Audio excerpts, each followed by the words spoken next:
Yeah.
Yeah.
Hey. What's up, dude? Can you hear me? Yeah, you sound good. Can you hear me? Yep. Awesome. Trying to find the right balance between the sound and the game. Yeah, I got the sound of the game pretty much off, but that's all right. Cool. I assume one of the reasons we never did these before is because everyone's has different. The internet's off, so it's like when I watch, I'll watch streams of people watching playoff games in hockey, and they're like cheering and shit, and then my screen, I'm lagging like 20 seconds behind. So yeah, like being in the basketball DM, that happens even between a few of us. Like somehow having like a 2 or 3 second jump in their stream, so they'll be like, "Oh yeah," and I'm like, oh, "Fuck, y'all are ahead of me." Or like see them like say a player's name, and you're like, "Well, I know something's coming. I just haven't seen it yet." Right. So do you guys have a Discord group, or do you have like a just a Twitter DM? Right.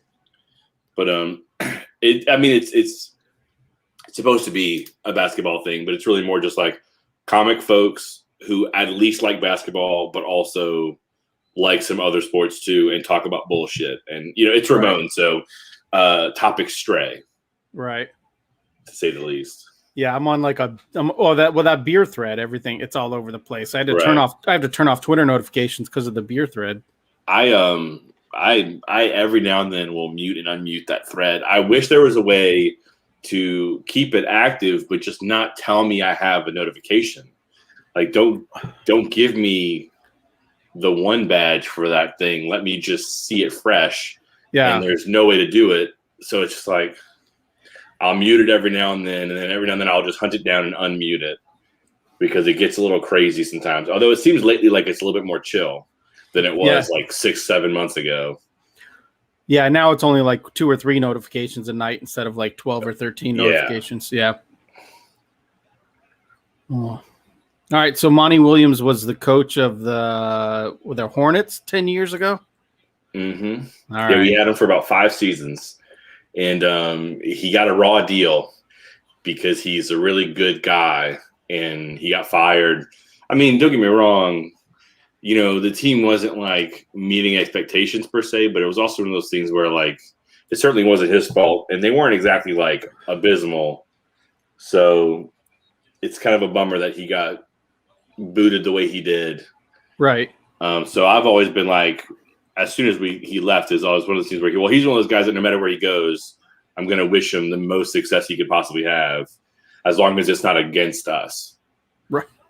Right. And I feel the same way about Chris Paul, and I feel the same way about Drew Holiday, especially Drew because we traded him. Chris left, but yeah. So it's like it was funny trying to weigh which team I wanted to root for more as it became more apparent that these were going to be the 2 teams. But I feel like there's just more reason for me to want the Suns, although I'm glad that both teams at least are not your perennial favorites. Like there's no Texas team, so you don't have to worry about the Spurs or the Mavs or the Rockets coming into another finals, or the Heat. And, it's not the Celtics or the Lakers or even the Clippers challenging again. It's someone new is nice. Yeah, like I'm not a big. I mean, basketball is like 4th down on my list of sports that I will watch, but I'm a homer. I'll root for any team. Right. So when it looked like the Suns might have a strong playoff, I've watched all playoffs, but I usually don't watch a lot of basketball. It's a lot of games. I mean, it's kind of it's like hockey, but it's if I'm already watching hockey because the seasons line up, it's hard to watch. If I'm watching 3 hockey games a week, I can't also watch 3 basketball games a week. So who's the hockey team out there? The Arizona Coyotes. Okay. Who suck? We're like one of those teams that's never won a title. Been there, but not even been to the finals. The Coyotes have never even been to the finals. We lost in the Western Conference, like in 2012. Well, I mean, the same thing for the Pelicans. We swept Portland in the first round a few years ago, and it was awesome. And then we ran right into the Golden State Warriors, and they swept us out. All right. Gavin, this is David. Hello. Hi, Dave. How's it going, man? I'm doing well. How are you? Pretty good. Dave is a Phoenix guy who now lives in Seattle. Oh, nice. Yeah. Well, you should be having a team soon. We should. It starts soon. They're gonna do like a tour of Washington to kick things off, and then they'll end up in Seattle once the arena's finished. Wait, they're getting an NBA? You get an expansion team? They're talking about having They're talking about having either an expansion team or, I mean, there's always been rumors that a team is going to move. But what the rumor is now is Seattle and Vegas are going to end up with teams because in Seattle, they just built a brand new arena and it's going to have the Krakens in it. I thought you were talking about hockey because you were talking about hockey before. Oh, yeah. Right. I don't have hockey where I am. That's the legitimate team that will be in that stadium. But they're open to getting an NBA team in that stadium as well. They made it dual purpose for just that. Yeah, Kraken. I want to like the Kraken because I love the name and I love Seattle, but they're forced the Coyotes to change divisions, and now I'm pissed because now we got to play the Blues and the fucking Blackhawks and the Predators more often than not. Yeah, that sucks. Yeah, I only follow hockey super tangentially. My sister-in-law is a big hockey fan, but like you were saying, like putting him on a list. We actually were talking about it in the DM earlier because a lot of the guys don't care about soccer. Soccer's probably third on my list. If you lump in college and pro together, and I do because it takes place at the same time of year. So it's like I would count LSU and the Saints the same because I'm just watching them Saturday and Sunday the same weeks in the same months. And then like basketball is right beneath that. And then for me, it's like international soccer and tournaments. And then like maybe baseball and hockey are somewhere down here, but I just never had a local team to root for. So I didn't grow up with it. Yeah. Your nearest team is probably either Nashville or Dallas or one of the Florida teams. For hockey, it'd be probably Dallas because Dallas is only 8 hours. Well, I feel like Nashville's only about 7 too, so maybe Nashville. It just doesn't feel like it's as close as Dallas is, but I guess technically it is.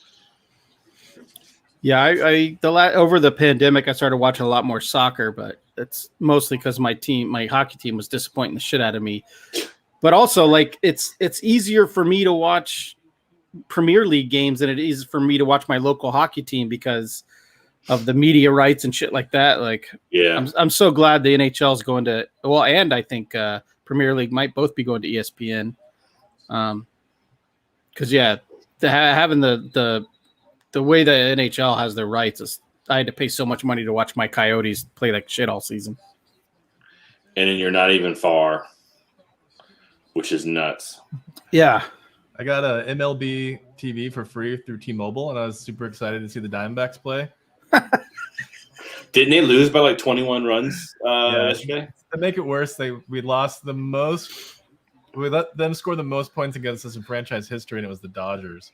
Like the most hated franchise for the Diamondbacks, and we let them do that to us. Like, I only knew about that loss because of their Twitter account being like, well, you can find the final score somewhere. Good night. Like, that's hilarious. Yeah, I live pretty close to downtown Phoenix. Like earlier today, we were at actually there's a grocery store literally right across the street from Suns Arena. And so Suns Arena is full of it's a Fry's.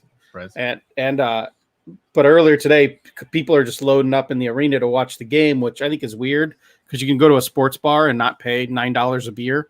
Right. But I mean, it was just packed full of fans. But last week or a couple of weeks, I was downtown and D-backs game let out and they were playing the Dodgers and it was like 20 Dodger fans for every one Diamondbacks fan. And I'm like, this is why it's so hard to be a sports fan in Phoenix because every other team has more fans. If you go to a Coyotes game, there's more Red Wings fan than Coyotes fan. There's more Blackhawks fans than Coyotes fans. That's wild. The Suns and maybe the Cardinals are really the two teams that they have the loyal fans. But why is that though? It's because they've been around longer. I feel like even the Cardinals though are a little. I feel like it's because iffy. they've been good and they've had sustained decency. The Cardinals have not.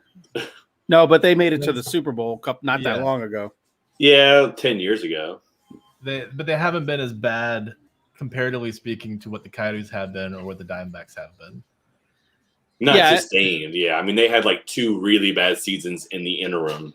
And then other than that, it's just been like mediocre. Yeah. I guess we did have some really bad years with post Kurt Warner immediately after that. Yeah. Like 3 wins. Yeah. I don't know. But, I mean, everything looks good now. I'm so old. I'm trying to think like, oh, isn't Matt Leinart our quarterback like 2 years ago? That was like 20 years ago. Yeah. I mean, that Super Bowl against the Steelers was like 2008, 2000. Yeah, that was a long time ago. Yeah. Oh, well, then they played in a conference final game not that long ago then. Maybe like 2 or 3 seasons ago. I think we had a big game. I can't remember. It all blurs together. But when people were talking about the Suns season, the playoffs, I was like there are people I follow on Twitter, and they're like, last time the Suns were in the playoffs, I was like 10. And I'm like, no, that was just a couple of years ago. How can you have a Twitter account when they were just in the playoffs? Steve Nash was just our point guard. Nash hasn't been around for a while, man. Yeah, it's been like 12 or 13 years. It's like, man. I mean, he spent 2 or 3 years with the Lakers too. It's been a while. Yeah, injured most of those years as well. So that's why I don't hate him for going to the Lakers, because he wasted a bunch of their money. So that actually, the Suns were one of the teams around that time that I actually followed and liked outside of my hometown team, and it was because of Nash. Leandro Barbosa, Sean Marion. Amari. Oh my God, Amari Stoudemire. Yeah. And his poor knees. Yeah, there's about a season and a half where he was amazing, and then his eye. Remember when he got his eye, like his retina hit, and he had to sit face down for like a month or something? Like that was nuts. And y'all had Grant for a while. Yeah, Grant, he'll come back. Seasons. He had a resurgence in Phoenix, which is great. Yeah, I have a theory that lots of athletes want to play in Phoenix because if you can just get around the heat, it's wonderful to live here in the winter. That's why a lot of like players at the end of their careers want to come here. Like, didn't Shaq play like a season in Phoenix or 2? Yeah. They just want to. He played with Nash. Yeah, they just want to come. They want to fucking go clubbing in Scottsdale. They want to buy a house with a pool. But like the Coyotes, they get every motherfucker who's on the last leg of their career wants to come to Phoenix.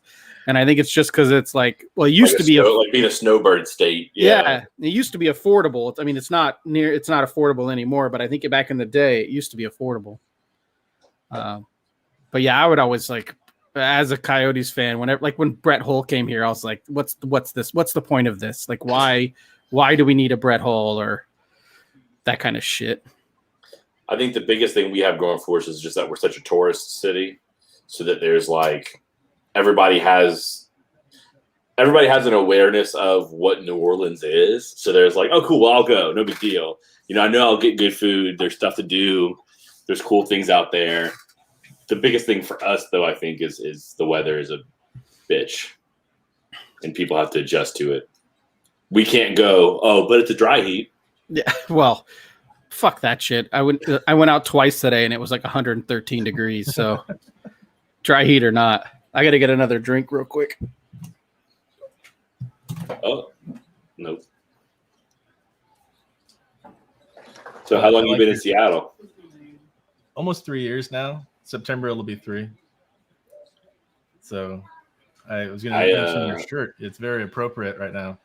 That's the one time I've ever been, and it was great. Yeah. Yeah, that's the year. That's when I went. That was my first It was time. awesome because they had apparently had a blizzard like a week before. So we had like perfectly clear, no rain, and it was like in like the 40s. It was awesome. The whole weekend was beautiful. And that's what they're all like, yeah, you came at the perfect time. Post-winter storm bliss. The storms here are ridiculous. Like, because we've got so many hills that we just stay home. We can't go anywhere. We'll be sliding down everywhere and stuff. Like, yeah, see, that is not something I have to worry about. Even if it's like really awful weather, everything's flat.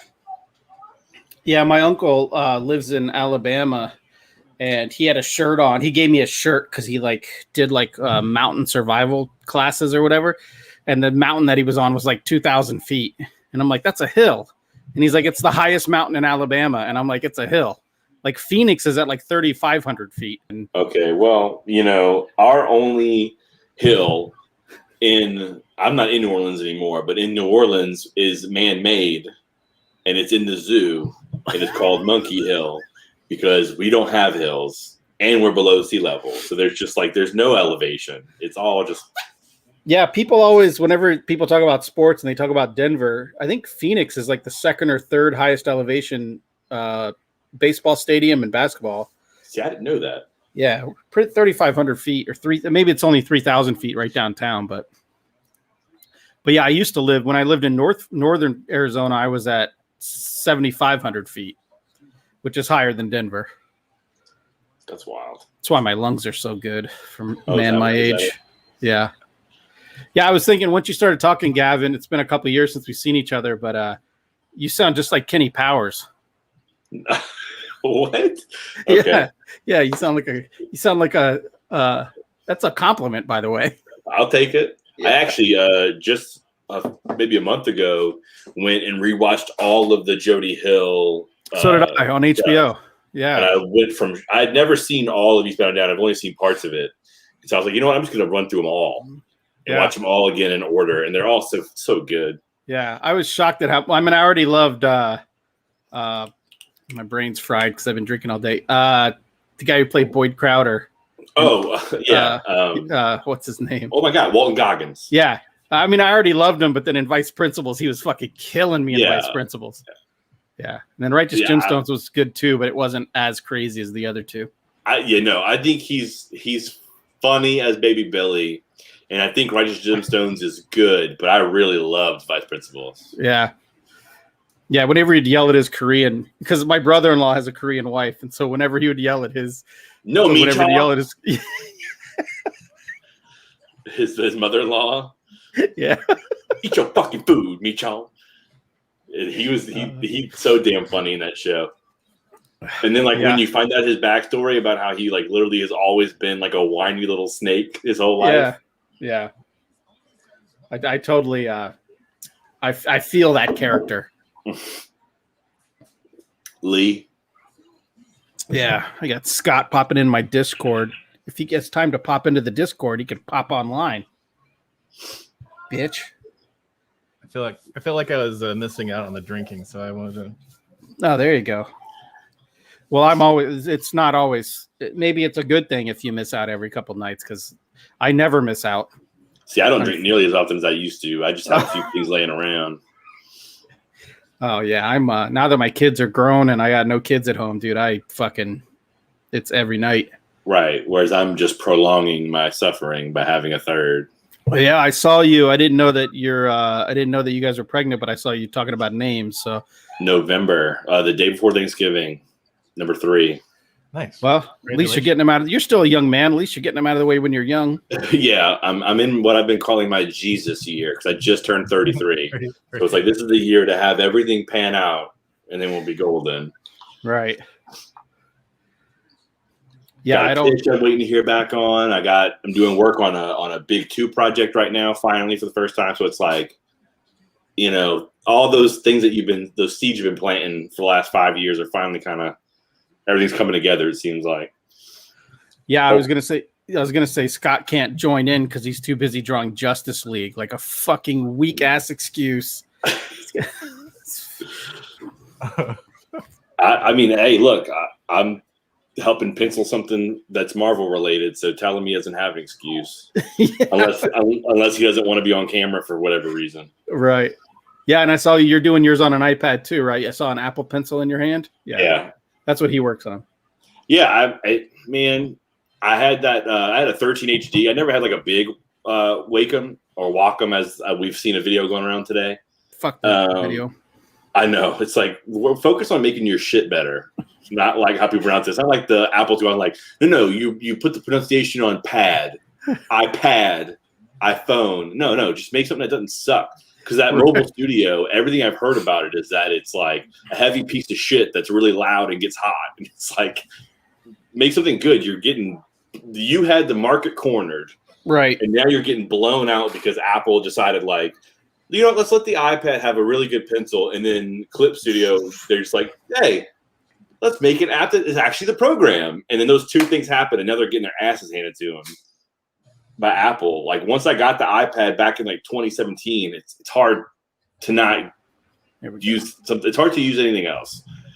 It's super mobile. It's super light, and it's an iPad, so you get like all the web functions of it too, which is awesome. Yeah, and it lasts forever. The new Pros with the M1 chips in them. I lost audio here. I can't, man. I've been waiting to upgrade. I think this is the one that I'm going to upgrade to, the brand new one. Fuck? I think that makes sense. I mean, just this whole like thing is worth it to upgrade because I'm so tired of that. And like they upgraded. I think the first one that came out with the magnetic charging was like maybe 7 months after I bought mine. I was like, oh yeah. So like I'm gonna wait until like it really has enough going on. And from what I've heard about the chips and the new screens and their color and how like their black is like true black when the screen's off, or when the screen has black on it but the screen's on. And then of course having the better battery and the better pencil, I think I'm finally gonna do the upgrade because it's so nice. Yeah. I have a hard time drawing on anything. Like I have a 22-inch Huion, which I'm happy with. I've never had a problem with it. It cost me $400 like 4 years ago, and I work on it 8 hours a day every day. But whenever I do have a mobile device, which I'm recording this on or streaming this on, but I have a hard time drawing now small because I have a 22-inch monitor. So like whenever I'm out and I'm trying to work on this device, everything just seems so small. And Scott's like, I love it. Like Scott loves having his iPad and stuff like that. But to me, it's just like we've been at a bar and I've tried to draw on his iPad and I'm like, it's too small. I mean, do I want them to make like a 17-inch one? Hell yes. Yeah, an 11 by 17. But it's not so bad. I mean, I was coming from a 13-inch one already, so it wasn't too bad. But like, I don't think Norton uses an iPad either because he's got like this big monster. I think he's got like the 27-inch Cintiq. What's up, baby? At least Louis. You what? At least Louis. You leashed Louis? Yeah. Any almost had a massive jump. Okay. Say hi. Say look. Yeah, see, this is what we were talking about before you got on, David. We were talking like everyone's streams might be at different points. So it's like I don't know. Yeah. I don't know. I could be trailing you by a couple seconds. I don't even have like. Oh, there we go. I'm at the second free throw for Aiden right now. You're at the what? Well, I guess it'll be easier when the clock starts again. Yeah, they just called a timeout. It's 10:15. Yeah, I'm at 10:15. Yeah, I was telling Gavin earlier that when I was watching the Spit and Chicklets playoff game feeds on YouTube, they were ahead of my stream. So like I was watching them watch it on YouTube, and they were still ahead of my stream here at home. Yeah. What do you watch? Are you watching it on YouTube TV? I'm on Hulu Live. Yeah, there's different like commercial packs that they'll load on the digital stream. So I had the same problem with my buddies where we're on Hulu and I'm on YouTube TV, and it's like a 5-second difference, and then it just keeps adding up. Like, there's no buffering involved. It's just the ads. Yeah, I'm watching the local ABC feed through Hulu Live. Yeah, I'm watching it. I'm watching it on ESPN, ESPN3, but it's the ABC feed. But I don't know about how the commercial packages are going to work for it.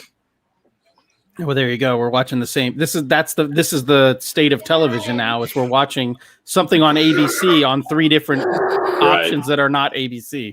I didn't realize it was presented by YouTube TV. Okay, I didn't even realize that. For me, having a ESPN Plus and then having like my mother-in-law's login for her cable package, I directly go to ESPN every time. Yeah, I mean, I could watch this on because I have ESPN Plus as well. I could watch it on ESPN, but if I watch on ESPN, it just logs me in through my Hulu account anyways. So she leashed the cat. That's what she's talking about. Put a leash on the cat. Yeah. Okay. Can you go, Boo Boo? Yeah. Take him out. I trapped him in here so I can show you. They had a couple of games or a few games this year that were on Oculus. What? Oh, that's kind of cool. And so I tuned into one of those, and it was one of them was actually the Bucks and someone else, and so that was the game that I watched. Was it like a baseline camera or something, and you could turn? Yeah, it was so it was courtside, kind of like a baseline, like maybe like 10 rows up from the middle of the court, and then there was one like on the basket, like right behind the rim. So you're looking through the glass. That's cool. Yeah, like this. Yeah, but did it rotate? I mean, if you're not controlling so if you turned your head, did it do anything, or were you kind of locked into the camera position? Yeah, it kind of like had like you could look over to the left, you would see it to the left, right? But you couldn't look all the way behind you or anything like that. Right. So what they did was they basically have it shooting wide, and then your view spot is right here, so you can kind of navigate the view. So it's like looking at thirds of a panoramic shot. Right. Right. So as they pass through, you can kind of like go with the action. Yeah, that might be too much for me. Like, shit, Scott couldn't even watch any of the playoff games until the finals because he doesn't have cable. He needed it to be on ABC to watch it. Right. That's where the mother-in-law having cable comes in. Like, yeah, yeah. Because I have the ESPN Plus package too, and unless something's specifically on ESPN Plus, you have to have the cable package to go with it. Right. Did you watch the fights last night? Did you buy them or no? No, I didn't buy them. I knew. I'm pretty sure I knew how it was going to go, and there's no way I'm paying for that. I watched the prelims because I love Carlos Condit, but I hate seeing him get beat up all the time. So it's like I had to punish myself to watch Carlos Condit get fucked up on the prelims. But no, I knew the way it was going to go. It kind of went as expected. I was super happy about the Greg Hardy match. Yeah. I already got his ass beat. Yeah, by a not a heavy set, but like a New Zealander who isn't defined. He's just a giant. Yeah, right. Don't mess with them. Yeah. So I was happy about all the other than Carlos Condit losing, everything else I was fine with, and I can't. Well, the problem is I wish Conor had been beaten without any controversy or any injury, right? So that there wouldn't be a fourth. Like I don't need to see. I mean, like Conor's only won one fight in like 6 years or 5 years or something like that. I'm so tired of the. But just by virtue of him being the heel, he gets all these big packages. Yeah, like he's on like a 3-fight losing streak, and his next fight will be the biggest pay-per-view of the year. Whenever, he's like the opposite of Jake Paul. Yeah, right. But also, he likes, I got an injury. You didn't beat me. Well, you broke your ankle on Dustin Poirier's knee. So I guess his knee beat your ankle, and therefore you lost the fight. I don't watch fights, so I didn't watch it, but I saw that there's that picture of Dustin like this, but like pointing and being like, that shit's messed up, man. Yeah. I was telling my wife because leading up to this fight, Conor McGregor was talking shit about Dustin Poirier's I know. wife. And there's that picture of her in the ring. Flipping him off when he's doing. So on the feed, you only got Joe Rogan, whatever, on the ground with Conor. But if you scale back, Dustin Poirier's wife is like flipping off Conor. Yeah, there's like a little row of people surrounding him, and she's right behind them. Like, it's great. Yeah, I like Dustin. He's good and he's smart. He should have fought for the title. He's like, no, I'll take that Conor McGregor payday, and then I'll fight for the title. It's been a solid weekend for Louisiana in general. And then also as like a Cajun and an Italian who roots for Italy in soccer, I've had a really good few days because the Cajun dude whooped some ass, broke a dude's ankle, and then Italy won today. Yeah, I was out with a buddy having some beers, and then I got home, and I'm like, fuck, they're going into overtime. So I turned on the game at home. And I was only rooting for England because England's goaltender is Everton's goaltender, so I support Everton. Well, he's also Pickford he's great. Yeah, he's great. So that's the only reason I was rooting for England. I really don't give a shit, but who knew Italy was so good? I root for the U.S., but then also I root for like the two direct genealogical motherlands for me, which are France and Italy. So, I've had a pretty decent run lately because at least the year that both Italy and the U.S. failed to qualify for the World Cup, France wins it. So it's like, okay, cool. Well, at least that makes up. Right. Normally I get to root for 2 or 3 teams throughout the tournament up to different levels. And that one, I was like, well, fuck. The U.S. didn't make it and Italy didn't. But thankfully, Italy's bounced back now. And so I'm hoping this coming World Cup is going to be a good one, although it's in Qatar, so who knows. Well, Italy was favored going into the tournament, so There we go. But that early, like, man, I was making my daughter lunch and then logging in, and they'd already scored. And I was like, oh, yeah, shit. Second minute. Yeah, second minute. Yeah, I just because again I support my team. Like I want Harry Kane to get injured because then my guy gets the start. So my guy doesn't see a fucking second because of Harry Kane. But what are we gonna do? He's good. He's new Beckham. Yeah, I hate Tottenham.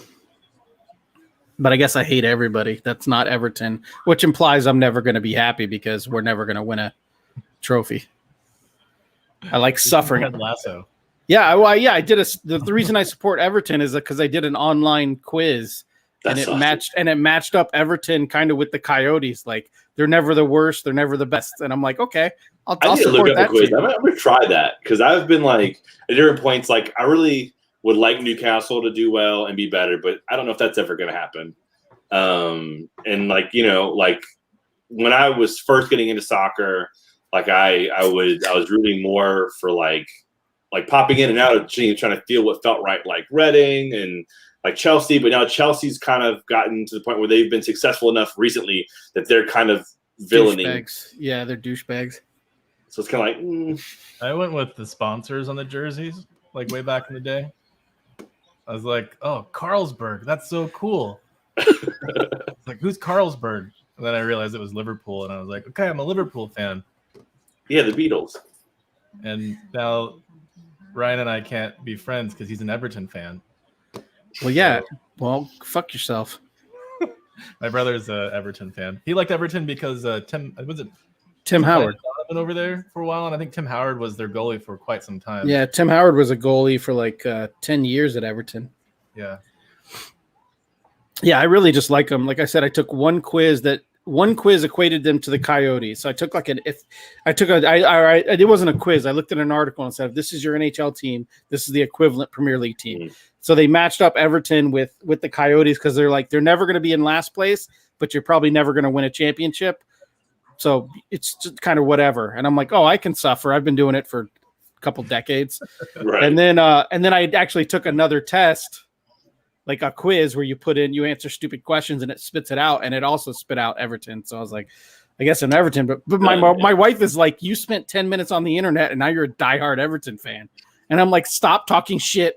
It's about my guys. Where else is it going to start when you live in another country? Well, I also didn't want to start somewhere because Arizona has a ton of Liverpool fans and a ton of Man U fans, and I didn't want to jump on that bandwagon. Like I didn't, and plus Liverpool was just coming off 2 titles. Like I didn't want to jump on the bandwagon, much like I just jumped on the Suns bandwagon. But at least you're local. Yeah. For the Suns. So yeah, you know, I have been to one Suns game. I've been to a Suns game. It's not great that you're a bandwagon, but it makes more sense for you to be bandwagon than for some dude who lives in like Iowa. No, who all of a sudden everybody on this bandwagon. Yeah, it seems everyone. It seems like in the national. I don't know what Milwaukee did to piss people off, other than like why do they even have professional sports there? But it seems like everyone is the Suns fan and no one fucking is for the Bucks. I would love for Drew Holiday to win a championship, but I don't care if the Bucks win a championship at all. And I'm like Giannis. I don't know. I could take him or leave him. I'm not like a big Giannis fan either. So kind of like whatever. Yeah, I find it hard to believe that there are professional sports teams in Wisconsin. Like that to me, that's a place that doesn't even like register. Like there's some good college teams out of.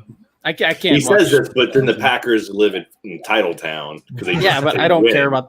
Yeah, I don't care about football, and I don't follow college sports because there's too much turnover. Like I'm a loyalty guy. I'm a loyalty guy. Yeah. Well, I mean, I've had my downtime with LSU in various sports too. So, like, I'm super excited that LSU's finally kind of on the come up in college basketball. But there was a hot few decades there. Like between Shaq and now, where they were pretty bad. Yeah, I can't. It's some I think they were good every few years, right? Like kind of off and on. But like they could challenge in the SEC, and that's about it. But then the SEC is not really great in basketball, except for like the top 2, and they end up being great nationally, like Kentucky and stuff. But then the rest of the league is just kind of middling. Yeah.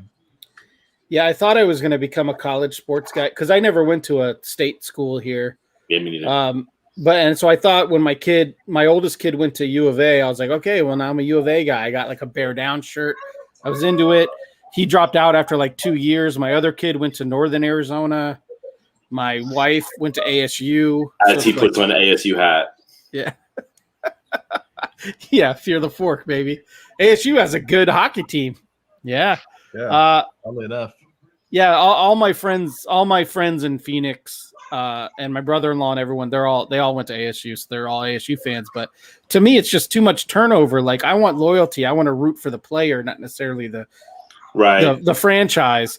So it's hard for me to, I don't know. It's hard for me to get into college sports because there's just too much turnover.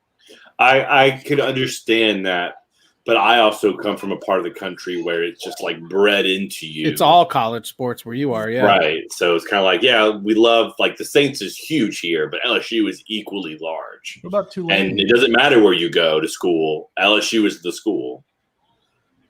David just asked, what about Tulane?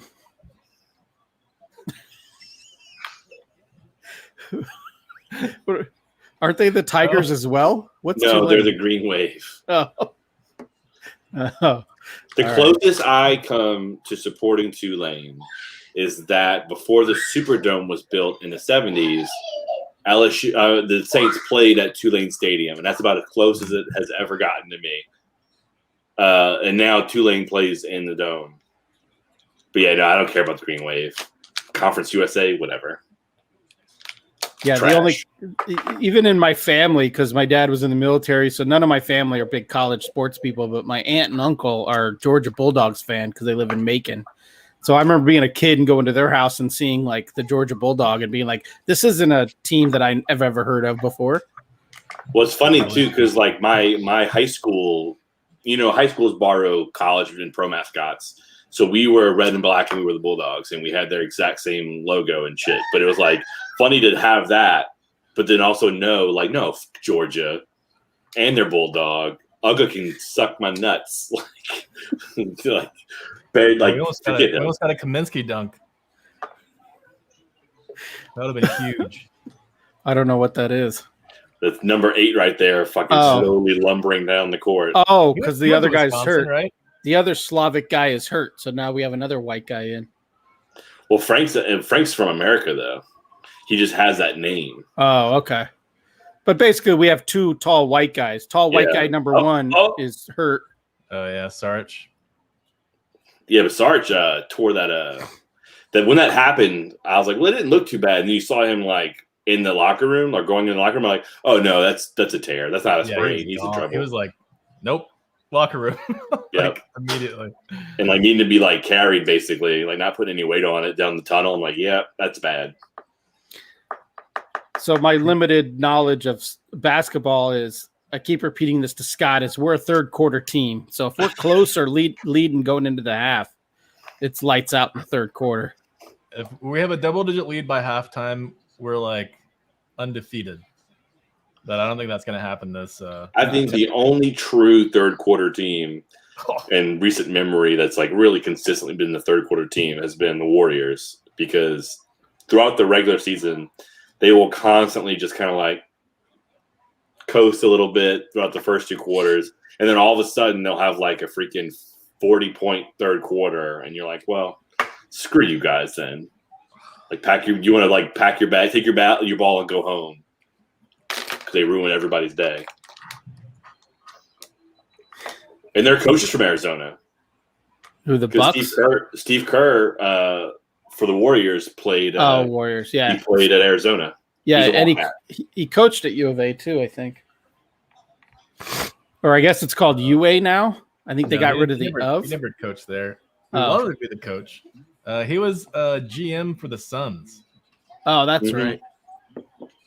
After he was with the Spurs, he went from the Spurs to the Suns, and then we didn't hire him as a coach, and then he went to Golden State, and then we had the Golden State like president of basketball operations for the Suns too, and then he went to Golden State, and then that's like those combinations. And they built a dynasty. Oh, Yeah, didn't Robert didn't Sarver you- is the biggest idiot. Didn't- Well, I don't know. He might be the second biggest idiot in Arizona sports like ownership history. Who's number one?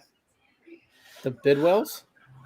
Bidwell's dad might be up there as number one. The current ownership of the Diamondbacks, Ken Kendrick, is pretty far up there too. It can be the Coyotes because they don't have an owner. They have an owner. They have a new owner every 2 years. That's the problem. Yeah, they're not around long enough to be hated. Right. Yeah, didn't U of A become just UA? Didn't they rebrand as just UA? Yeah. Yeah. That was like it was U Arizona, wasn't it? Yeah, that's right. U Arizona. Yeah, because they were having problems with searches online because UA was too like general and they weren't. Yeah, Arkansas, Alabama, everywhere they were else. trying to rebrand. Yeah. That was so stupid. I now that I've had kids who have gone to state schools, I hate all college because it's all a fucking ripoff. It's so expensive. My Yeah. last year was like my last semester. ASU like re-enrolled me, and when they re-enrolled me, they doubled my tuition. Yeah. And I was like, "All right, I'm gone then." So I realized it was like 30 years ago, but my wife went to NAU and ASU, and when my kids went to those schools, it was like 5 times Shut the as door much. behind you. I wouldn't be surprised if it was more than that. Yes. My Even though like tuition was like $2,000. That was per semester, and that was super cheap for in-state. Like, yeah, that wasn't that long ago. That was like 2007, 2006. yeah, both my older kids, they don't use the term drop out anymore. They unenrolled for semesters, but basically because they couldn't afford to go and they couldn't get student loans because me, my wife, and my ex-wife, the 3 people that could co-sign for them, all had outstanding student loans because we can't pay off our student loans, so we can't co-sign for our children. I didn't know that. That's insane. It's nuts. So like, like my middle kid went to NAU for 2.5 years, and he has $20-something thousand in student loans he has to pay. My my oldest boy went to U of A for 2 years, and then he dropped out, but he's in the close to 25 grand. And it's crazy. Like they can't, like my middle son was trying to get his transcripts, and NAU told him, "Oh, you pay the $9 grand you owe us, and then we'll give you your transcript." So he can't even. Him? Yeah, they can't. He can't even like get his transcripts. Wow. I told him they just want you to get in a payment plan. You give them $100 and you tell them you'll pay $100 a month. They'll give you that. They'll give you your transcripts, but they just want him to sign something, But it's insane. I mean, in the 90s when people I know was going to school and I wasn't, but when I should have been, anyone could get a loan. They were just throwing money away. Like everyone could get a loan, and now it's so difficult.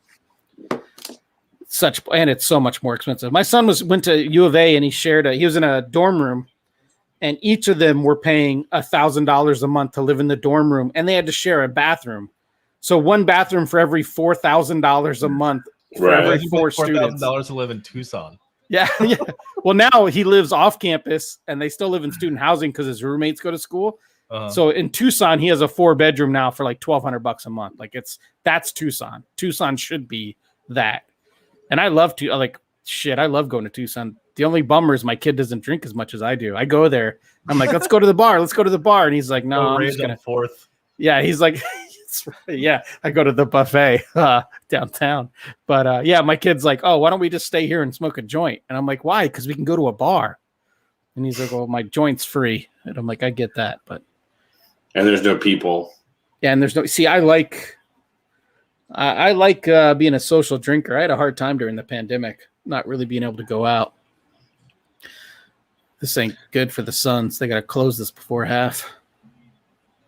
So then how you feel about all this discourse about how terrible Barcon is? I think that's for a different reason. I've never been single and been to a convention, so I've never been in a weird spot in Barcon, but I could see how it could be a weird thing.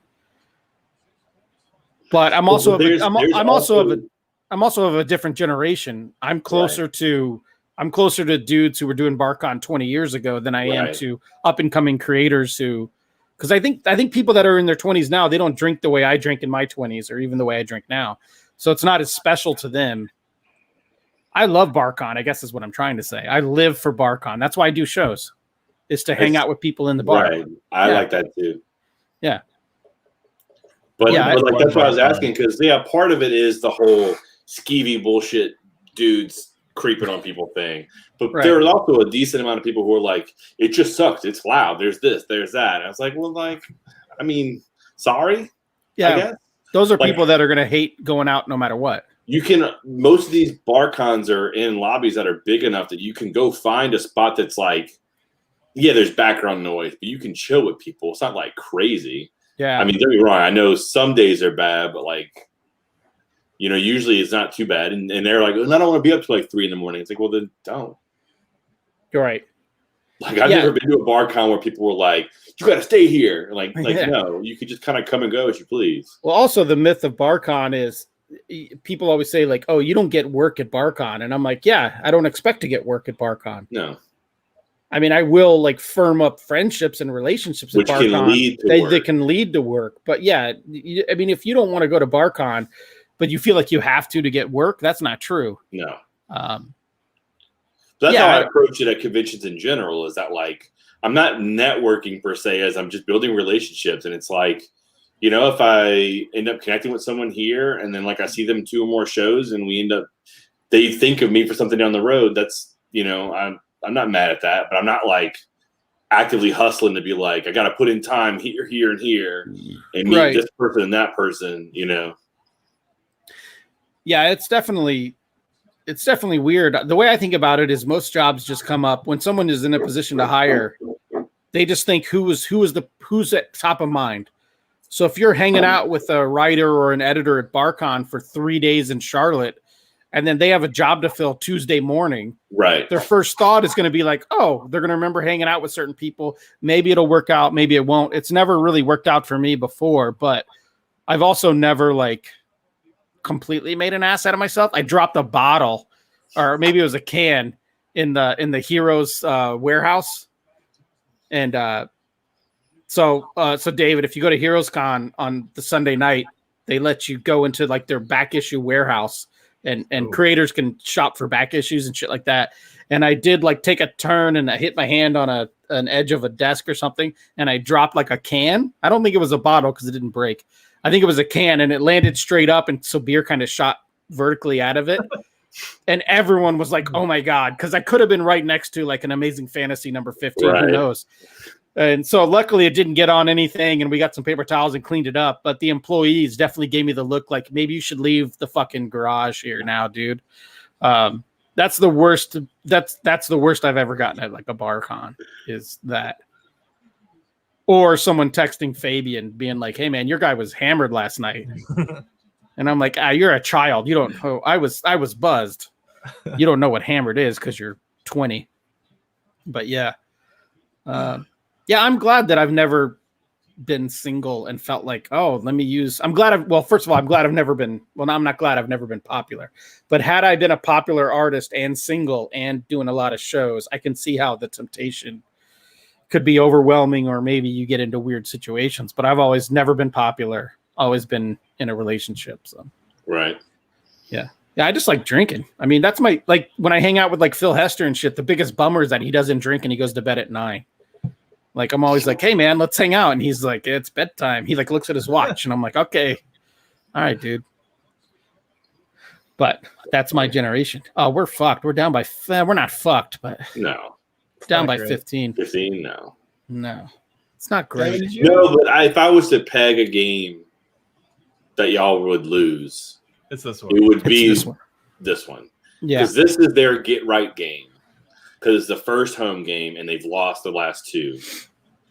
So it's yeah, the Scott Foster game too. Right, Foster game.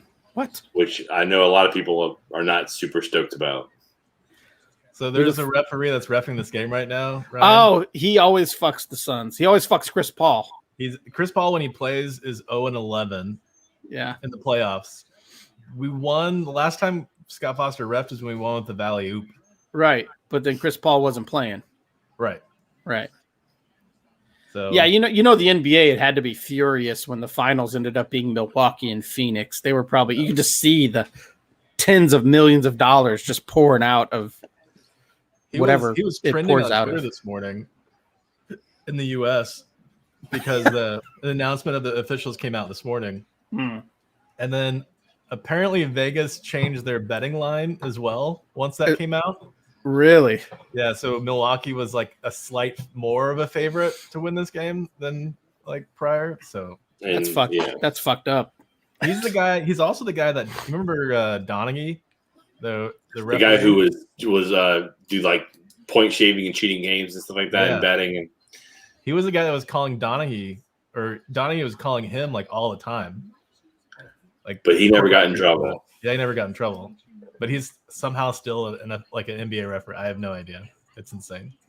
Yeah, it's weird to be. I mean, I'm old enough to. Well, I guess I don't know if that makes sense, but basically, like Pete Rose couldn't get a sniff because there were rumors of betting and whatever, and now like FanDuel sponsors games, and Arizona, I think in September we're gonna have legalized sports betting. Like on the premises and shit, you could place bets. Yeah, but it's still different to bet when you're in the game. No, I get that, but there's technically. Come on. Did he ever bet against the Reds? The biggest problem is betting against. The biggest problem, if you bet against your team. Yeah, like Rick Tocchet when he was a player even when he was a coach, he got in trouble for betting. But I think he only ever bet on the Penguins. Like he never betted against the Penguins. But still, I guess if you're a coach, if you're a coach, you can double shift Yager or double shift Sid Crosby if you want to get the point spread up or something like that. It's definitely fucking weird. Just in this last election, legalized it in our state because it wasn't legal for the longest time. They just haven't set up the actual structure to have the money be used for taxing and stuff like that. But I mean, I don't there's nothing but positives to come out of it. It's one of those things. It's one of those laws that just exist because we were like, oh, it's icky. Like prostitution being illegal because like morally, or weed, it's bad. Yeah, it's funny because as the country seems to be leaning again, bouncing back towards like super vocal conservatives, like weed's legal more than it's not. I mean, I could go to Colorado and I can get mushrooms if I want. Like, I mean, it's just a matter of time. Like the fact that prostitution isn't legalized and taxed is outrageous to me because kids could go to college on that. Yeah, you could make free college if that was the case. And it's safer because then you can actually like have protections in place that don't involve like having a pimp. Like, you can have a business with security and be fine. Yeah, I'm all about file police reports.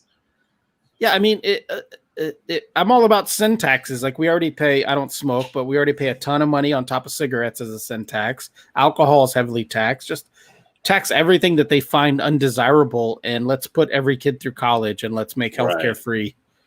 I don't give a fuck. Fix roads and shit. Yeah, I don't give a shit. Yeah, so you don't live. How far out of New Orleans do you live now? It's technically like the next town over, but there's a 24-mile lake in the middle. Bridge, right? The bridge, right? So we got to cross the causeway to go in and out of New Orleans, or in and out of Metairie. But I mean, the New Orleans. They talk about the greater New Orleans area. We're still considered a part of that, even though we're 20 miles away, just because we are like the next spot over. Because there's tons of people who live here who work in the city. They just don't want to live in the city. So we're the suburb of the area. Yeah, that bridge. I think it's part of I-10, right? Like that stretch. Yeah, it connects down to I-10, but it's going north, and I-10 goes east and west. Oh, okay. Well, even the bridge then, maybe it's only like 3 or 4 miles, but the I-10 section of that bridge it's alarming for someone who lives somewhere where there's not a lot of water to drive over that. Yeah, it's fun though. Yeah, the I-10, the bit over I-10, it's a different bridge, but it goes over the lake too. It just goes over it goes over a like tributary of the lake. And yeah, if you're not used to it being like, and you come down here and you hit like, say 310 and you go down to Homa and you're just literally on like these bridges that do this and it's just swampland underneath you. It is weird. I can totally see how it's weird. But I also warn people that like, oh, well, I drive over this bridge. And they're like, oh, that's kind of weird. I'm like, well, you have to think about it. Like, you get on this bridge and you don't have a choice. You're on this bridge now for at least 4 or 5 miles because that's when the nearest turnaround is. Or there's 4 of them, so 7 miles, just about. So, like, every 7.5 miles, you're going to have a spot to turn around. So, like, if you didn't intend to do this, or if something happens in the middle where you got to change your mind, buckle up because it could take you a while before you can turn around and then go back, you know? Yeah. So yeah, I'm used to it now, but I remember the first time I drove it as a kid, I was like, what the fuck are we doing? When does this end? Oh my God. Like playing my Game Boy and looking up like, are we still on the bridge? Jesus. You had a Game Boy when you were a kid. That's so cute. Well, yeah. Yeah, I've been to New Orleans like maybe 3 times and I've never loved it, but I've never been there with a local. So I don't want to go clubs. I don't want to wear beads. I don't want to be a douchebag. So it's always like overwhelming. And it's similar to how like bourbon in New York can be, where like there's a designated area. I mean, similar to how Austin is, where there's like a designated area that is like really good for tourism.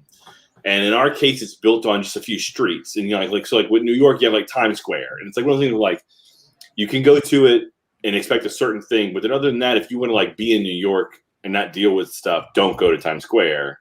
And like Austin has, I want to say it's called like 6th Street, and it's like their version of urban, where like all the bars are, all the college kids go, and that's where all the pub crawling and drinking happens. It's like so you can do touristy shit there and like party, or you can just kind of like just avoid that one section of town, and there's still a million other things to do. So for us, like, yeah, hit up that part of the French Quarter. That's cool. But even the French Quarter itself has other parts that aren't nearly as crazy, and you can still like Sandy Gerald last time he was down here, he just went and hit up a bunch of record stores and went and bought a bunch of jazz records. So he just went and hit like these small boutique record stores in the French Quarter that he could just like walk to different ones. And it's all still in the French Quarter, but he's not dealing with like bourbon in Decatur, you know, smelling like piss and, you know, people leaving to go home at like 3 a.m. Yeah, it's for me, it's just too much. Maybe I was too old the first time I went there. Like, I don't know. I'll say like bourbon and Decatur are cool. And like, you know, they have their whole thing as like Mardi Gras.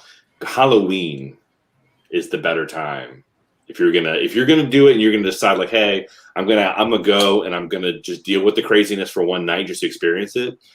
Go during Halloween because you don't have to worry about parade routes locking up certain streets, stuff like that. But it's also like awesome Halloween costumes. It's just creepy enough because it's such like a haunted, vibey type of a place. And so many buildings are so old. Because for the South, you know, during the Civil War, so much stuff got destroyed everywhere. But we're unique in that the Union took control of New Orleans like within the first 3 weeks. So we survived a bunch of that stuff. So we still have buildings that go back to the 1600s. And in the South, that doesn't happen. So we still have like crazy ass old buildings. And you know, we are considered one of the more haunted places in the country.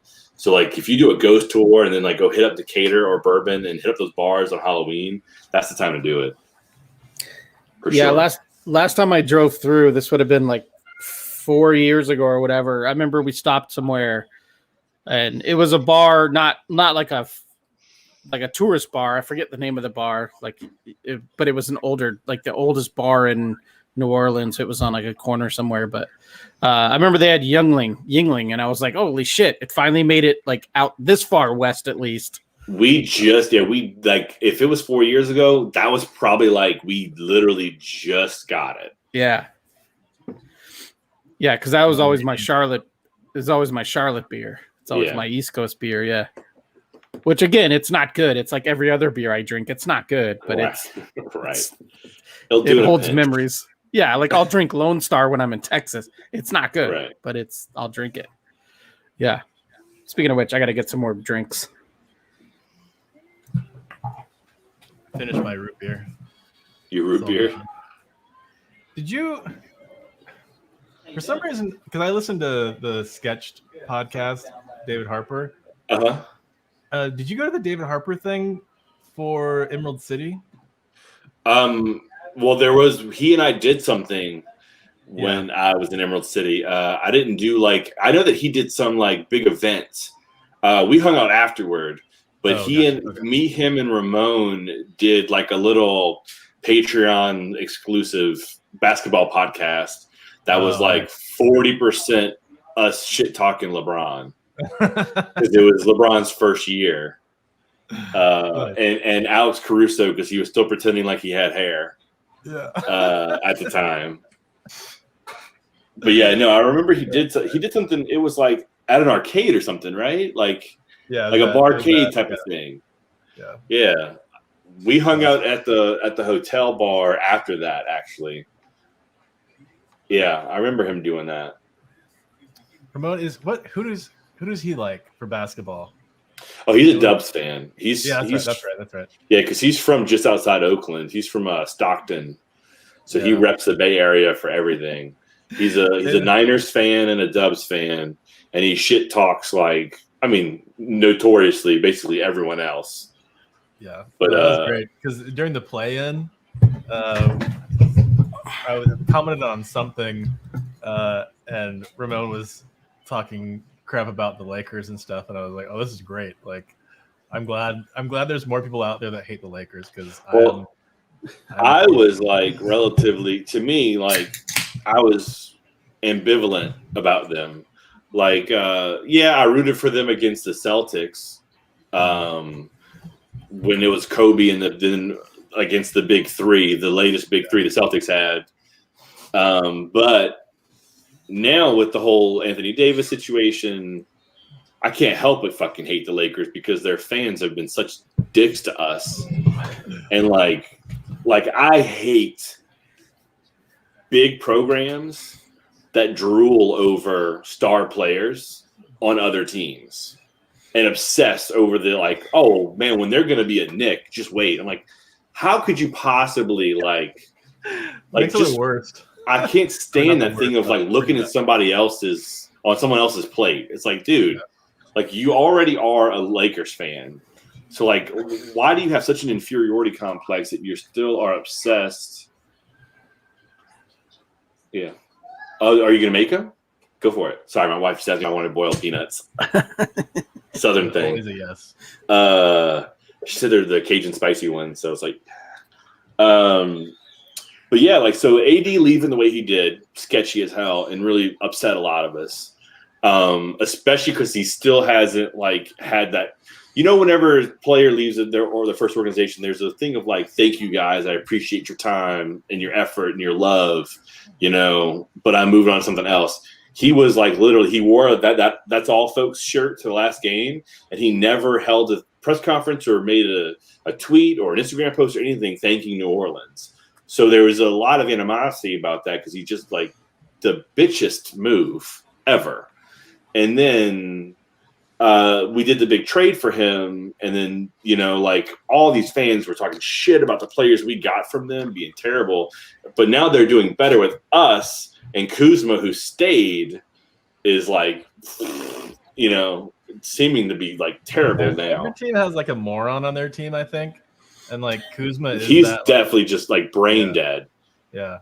I saw a clip of him the other day from I think this year's I think it was when who'd they lose to in the first round? Shit. I can't remember. Anyway. Yeah. Who the Lakers lost to. Oh, okay. Suns. Yes. So then when there was one of the games they were playing y'all, and it was in Los Angeles, and he gets the ball and immediately drives in and misses a layup and then jumps up and taps the ball on his own way backward where there was no other Laker and the ball just out of bounds. And it's what are you doing, dude? Your brain just. It was either him or Morris. Markieff is on the Lakers. Well, Markieff is the brightest dude there. pretty dumb. Yeah, he's so dumb. But so we have a lot of animosity. We have a lot of animosity with the Lakers now, mostly because their fans have like directed their shittiness toward us. Fans are the worst, and every aspect of LA fandom, they are the absolute worst. And them winning that championship, it's just like, oh, so now we got to deal with them for so much longer. Like if they had lost that championship, they at least wouldn't have had the leverage of being like, well, we got the one, even though that might be the only one they get. But now it emboldened them even further. Yeah. And now we have Zion, so everybody's like, well, why would he want to be there? Once Zion gets out of there, like Los Angeles is like the best place ever, even though there's like dozens of people who hate it, who live there and hate it. And there are reasons to hate Los Angeles. Yeah. I mean, that was why I understood what Steve Nash was doing, but like it was really tough for him to go from Phoenix to LA because we're so close in proximity. And like there's so many people that lived in LA that moved to Phoenix. And like it's just my theory is that there's a lot of like Lakers fans that moved to Arizona and now they're having kids and the kids are now Phoenix Suns fans, not Lakers fans. So that's my theory of that. But I mean, Lakers fans suck. I hate. God. I never knew how bad they were until like you end up in a position for them to direct their shittiness towards you, and it's like, oh no, they're a bunch of little fucking cretins. Yeah. You see like their Twitter handles or something like that. It's like, I like LA, I like Alabama, I like the Yankees. Oh yeah, dude. Yeah. It's the worst. Yeah, freaking Lake Show, Roll Tide, Big Blue. It's like, oh my God, guys. Like I know who I'm talking to now, and I'm gonna stop. Yeah.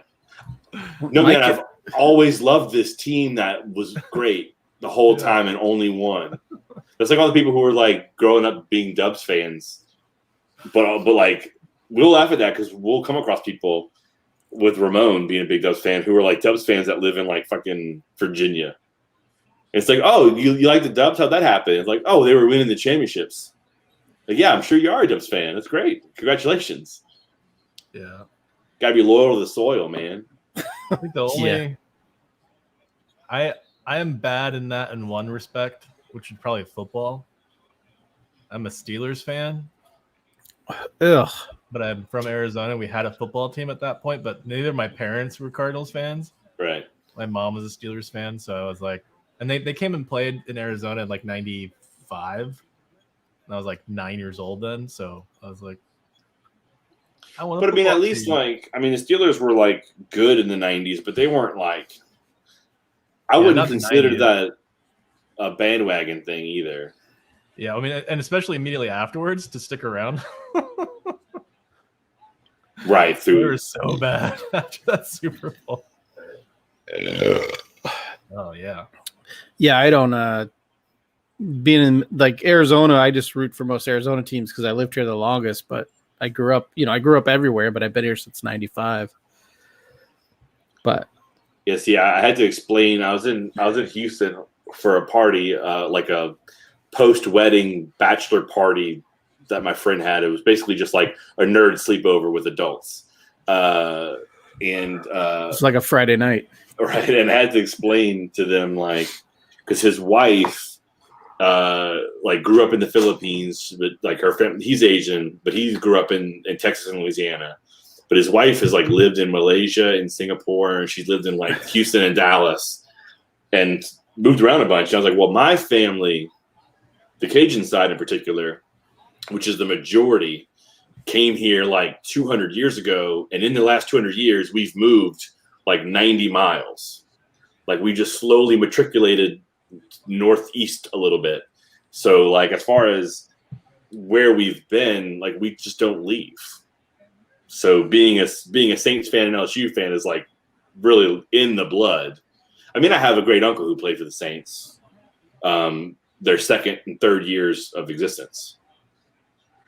Yeah, I never had that. Like my dad's not a sports guy. He doesn't give a shit about sports. I would just, well, I mean, I went to Blues games and St. Louis Cardinals games when I was a kid because he would get free tickets because he was like a recruiter or he worked on like the military base there. So they would give him free tickets. So I went to lots of Blues games and Cards games when I was a kid, but like Like I was never, even though my entire family is from Georgia, I was never like a Hawks fan, never a Falcons fan. Yeah. Nothing like that. That's what's fun about that little DM I'm in because Brian Reber and Matt Wilson are in it.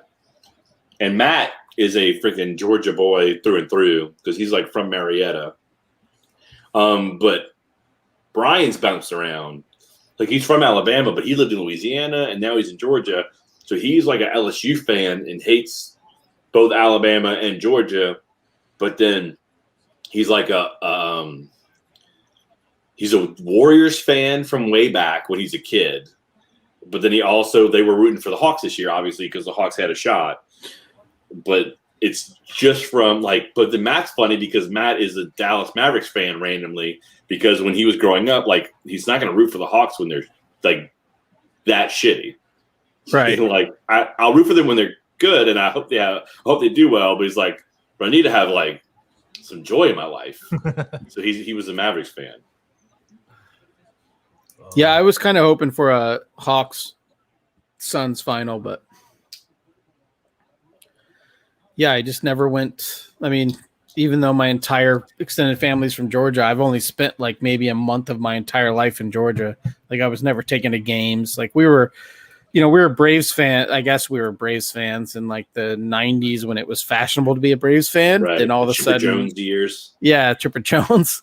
Yeah. But yeah, I don't really give a shit. Yeah, Dave Justice. There you go. We were like in Arizona before the Diamondbacks got there in like 98.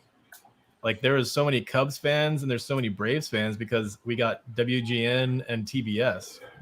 And those were like the only stations that had baseball on at that time, and those are the only teams we would watch. Yeah, I feel like that's probably why if I were to say like in New Orleans, if there's any baseball team that you can kind of commonly find people to root for, it's either the Astros or it's the Cubs. And I feel like WGN probably had a lot to do with that. Yeah, the Cubs were great. Cubs also had their spring training facility in the city that I grew up in. So we go see them during spring training at Hohokam. Yeah, I was just telling that story. I met a dude for lunch today. Well, I guess it wasn't lunch because all we did was drink. But I met a buddy of mine downtown today. It's got carbs in it. Yeah. And I was telling him, like, we were talking about like all-time drink sessions, you know, like, I don't know if you guys, but I mean, drink sessions last all day. And I was telling him a story about like in like 96, I was going to go to a Cubs spring training game with who's now my brother-in-law. But at that point I was just dating his sister. But we didn't want to pay to sit on the lawn. Like all the other tickets were sold out. And we didn't want to pay to sit on the lawn. So we just decided to go to a bar instead of going to the game. And it was a day game. So it was like 1 PM. And then we went to a bar at 1 PM and we left at 1 PM. So I was at a bar for like 12 hours. It was Long Wong's on Mill, which has been closed since. Yeah. But yeah, we're talking Honestly, about like things like that. It's better than like all day drinking in the sun. Yeah. At least we're inside. Yeah. Our version of that is like being on the river or some shit and then just drinking for like 10 hours and being sunburnt and fucking dehydrated. Yeah. Wait, I in just didn't Arizona? get sunburned. No. Or in New Orleans. Do what? Where were you on the river? Oh, out here, like, Oh, I mean, there's, I mean, not like New Orleans proper, but you go out just like 30 minutes and, yeah. you know, it's nice country, rural ass areas to be in. Yeah, I never did did you ever do the Salt River, David? Did you ever tube the river? I never tubed the river. I mean, I grew up in East Mesa, so I was like right out there. And I worked at a Starbucks right at Power and McDowell, which is like East Mesa, which is like the first stop you see when you come back from the river. So we'd have all these like drunk tubers coming up. Yeah, there's Gavin, there's a river here they call it a river, but it's essentially a trickle. But you get tubes at the top and people link their tubes together and then they just put coolers and shit on there. Yeah, it takes like 6-7 hours to tube the whole river. And you literally just lay there and be lazy drunks. Yeah, you're just rolling through like. Did you see that dunk? Piss and shit. No, I missed holy it. Shit! I was looking at my peanuts. Oh my god! Check this out. If they showed the replay of it. No, that was a layup. That was a layup that they just showed the replay of. Yeah. I hate when they do that shit. Oh no, now they did. Oh my god! Holy sh! Oh my god! I like that dude's fro. That's a good fro. He's one of our Jays, right? Like he likes Oh, sun like man. before his eyes. Oh. He's looking for a foul. Oh, And the thing with Cam Johnson is like people, and myself included, he's a 3-and-D player, and like we always say he has like low athleticism, and then he does this. It's like, well, maybe he has a little bit more athleticism. That reminds me of like the old school Tom Chambers dunk. You guys remember? No, dude, Tucker was still sliding his feet. He was not. That's not a charge. I don't know. Scott Foster likes to go to replay and like make obvious calls. That is not a charge. yeah, that game that he officiated against the Clippers, that CP3 was out. I think they said the last 90 seconds of the game took like 33 minutes because everything went to ridiculous fucking and replay he and shit. fundamentally changed the game of basketball as well in terms of like possessions out of bounds. Right. Like, then they should replay every single possession that goes. That's the beauty. That's the beauty of soccer. Is like, yeah, the refs can still affect the game, but it rarely slows the game down to a freaking trickle, and it rarely does it enough where you literally add like significant time to the game. And I feel like they get the calls right most of the time when they go to VAR, at least. Mm-hmm. Like, yeah, the even initial thought was right for the most part. yeah. But I mean, dude, today they were letting them play all day long, the whole game. Yeah, the Euro final. Yeah. Yeah, Italy was manhandling England for like a solid 50 minutes. Like it was back and forth. Italy's a dirty, dirty team. I'm not saying that Italy was doing anything wrong. I'm just It's saying funny because there's this one that was called a penalty, but it's a yellow card. Where Chiellini like grabs a dude's back collar. Yeah, and threw him to the ground. I thought that was weird. That should have been a red card. Should not have been a red. They don't give red for shirt tugs. Oh, come on. He horse tackled him. God, please. But yeah, Ron, I think it's Ron Martz is on Twitter, like losing his mind about how that wasn't a red card. It's like he wasn't in scoring position at all. They were just past the halfway point. Doesn't matter. That a foul of that complexity. If they're gonna let you get away with it, then just play hard. Like you play within the limits that you're allowed to. And there were a lot of times where he was like, "Get your ass up," and just like went off. Players on the ground grabbing their faces, like, "Get up," and just kept going.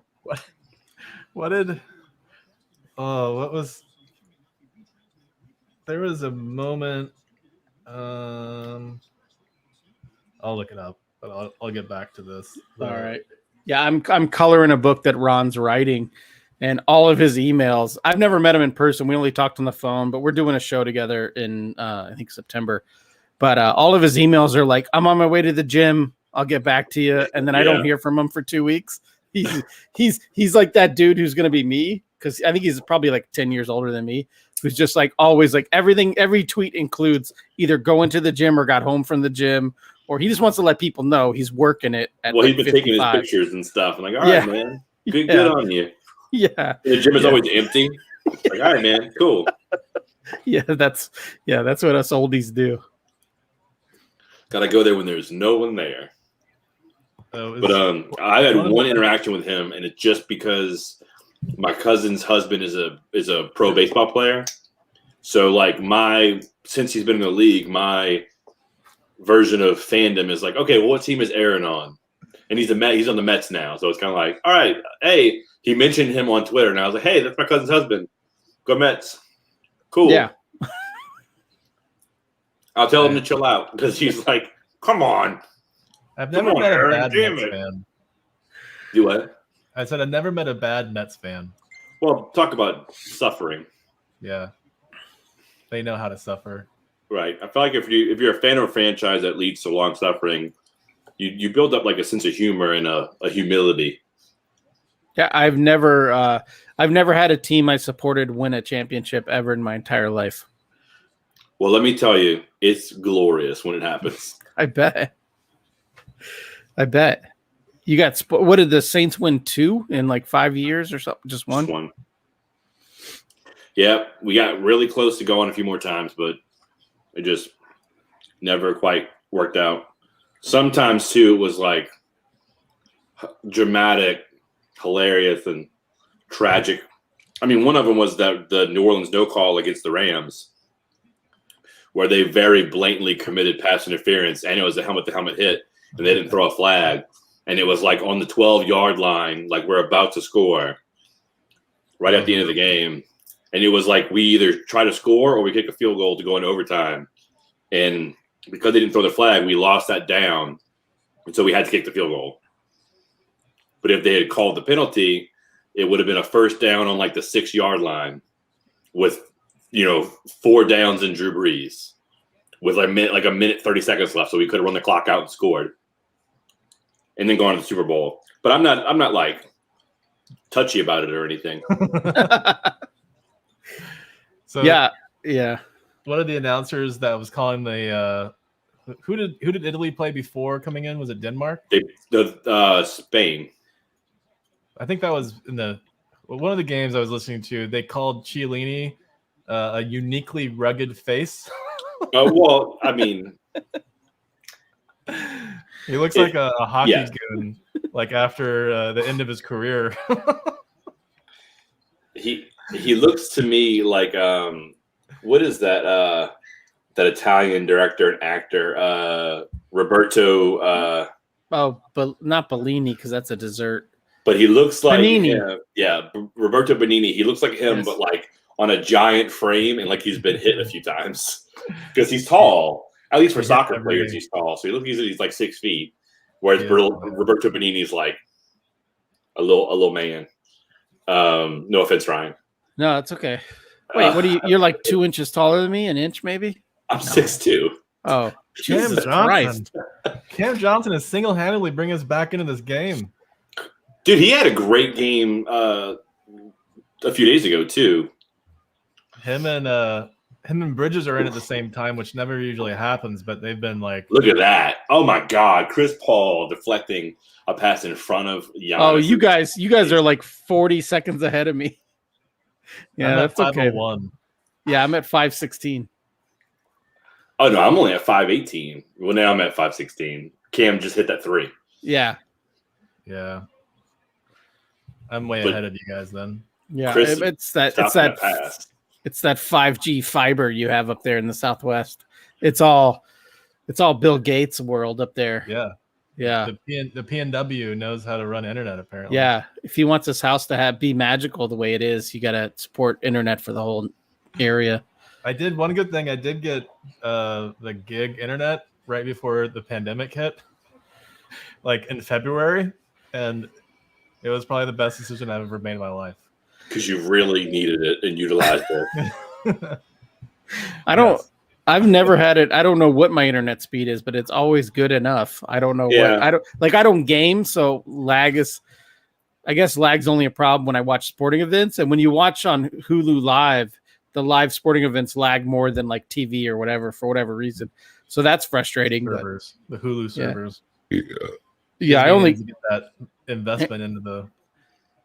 Well, I only got it because 2 years ago they were still carrying the regional Coyotes games, but now that they don't, we'll probably get out of it. So then, what's your average down speed? Do you know? I don't know what any of that means. Or Dave, do you know what yours is?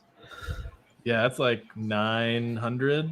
Jesus Christ! I'm like uploads like 700 or something. I'm like, you know what? 24 works, and he's got like 900. Yeah, I don't know.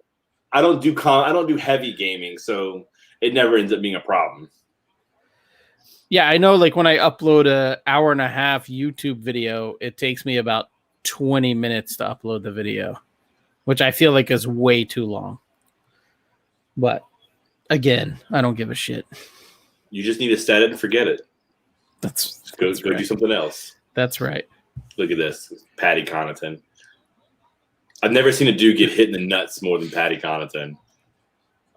He sounds like a dude who'd get hit in the so nuts. many games. Davis. in so many games, he gets hit in the crotch or gets hit in the face like a lot, and not like he's acting.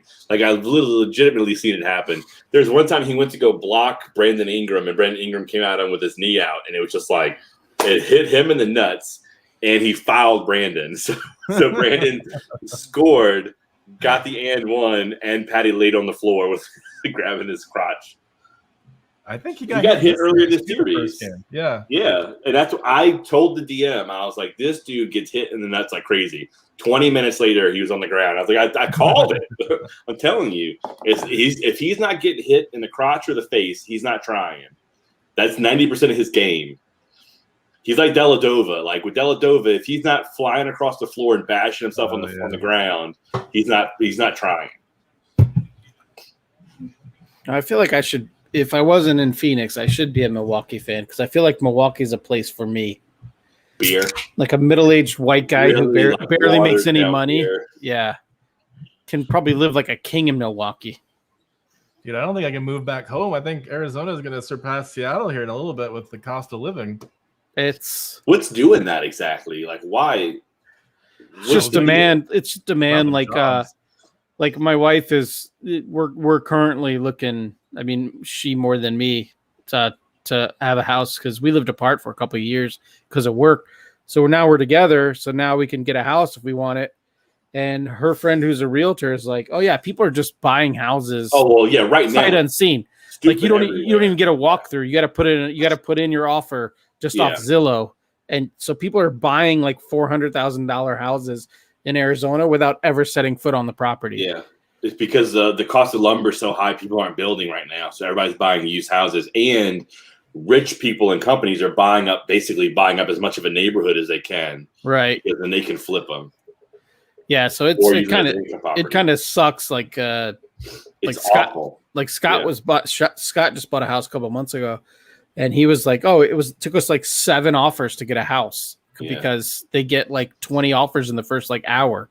Yeah, we see here is houses go on the market, and then they'll have an offer later that night, and they'll usually be like, they'll have a contract within the first 2 days. And it's like, man, that fucking sucks for anybody trying to get a house, like legitimately, like trying to get their first home. It just sucks. We're hoping to buy the place we're in just to make our lives easier. I rent a box. Yeah, but you have really good internet. I have really good internet.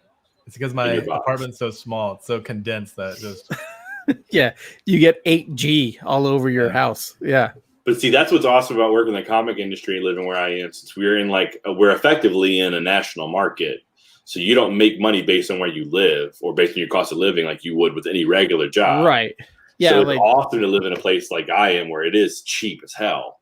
Like we're renting a 3-bedroom, 1,300 square foot house with a fenced yard for $1,200. Oh my God. Right. So this house would normally be worth maybe if we bought it like $160, but with everything with the market right now, they're going for like $200,000, which is like not a small increase for literally no reason other than they're artificially driving up the prices of houses because rich people are being assholes. Well, there was a 1-bedroom because we kind of like living in downtown Phoenix. Like downtown Phoenix, I don't know the last time you were home, David, or down in Phoenix, but it's gotten cool again. It's like hip now. There's condos everywhere and shit. So we were like, wait for the corporations to come in and ruin it again. Yeah, but we kind of like being in this neighborhood, and like a 1-bedroom house came on the market with like a small yard. So essentially a bungalow with a yard, and it was like $330. And I'm just that's wild. My parents, they're not selling their house, but the house next door to where I grew up, like my mom told me, oh yeah, so they're selling their house, and she was a real estate agent, and then she put the house on the market for $400,000. This is in East Mesa, and like this like Arizona Golf Resort retirement area, and I laughed. I was like, there's no way someone's gonna buy that right now. And then like 3 days later, they're under contract and like gonna move out at the end of the month. I'm like, yeah, this is nuts. Like that was like a 1,200 square foot house. Nothing special in a corner, like a cul-de-sac. Yeah, prior to 2008, before the bubble, they were just throwing home loans out. So we bought a house for $160, I think, and then the bubble happened and burst, and we had to walk away from it We got divorced at the same time, so all that happened and we walked away from it. So the house I bought for 160 then short sold for like 89,000 a couple of years later because of the bubble. And I drove by there the other day because there's a tree I planted in the front yard. We drove by there maybe like 3-4 months ago, and it's almost unrecognizable because I'm an idiot. So in 2009 or whatever, I planted, we had a live Christmas tree. And so when Christmas was over, I just planted the live Christmas tree right in the middle of the front yard without any thought. And so I planted a like 6-foot tree. And when we walked by there, or when we drove by there like 4 months ago, it's now like a 30-foot pine that covers the entire front of the house. But they did all this other work on it, and I didn't price out that house, but houses in that neighborhood, which are still not in a great part of the town. They're at like 28th Street and Thomas, for David's reference. So not than Avs. Yes, better than Avs, but still not great. And some of those houses are in the 354s. We have friends who live at like McDowell and 44th Street, which is not still a great area, and their houses are getting appraised for like 375, 350 on the regular. Like it's impossible. I don't know how people do it. And I got to move in when I bought my house. It was no money down. All closing costs were rolled in. Right. It really didn't do anything except I just started paying a higher mortgage. But other than that, it didn't do anything. Now it's 400,000 plus 20 grand down. You have to have 20 grand in the bank. You have, all this other shit. It's like, it is getting to be unattainable. My son just got an apartment and he's excited because it's only $1,500 a month for a 2-bedroom apartment with no garage. Tempe Mesa border.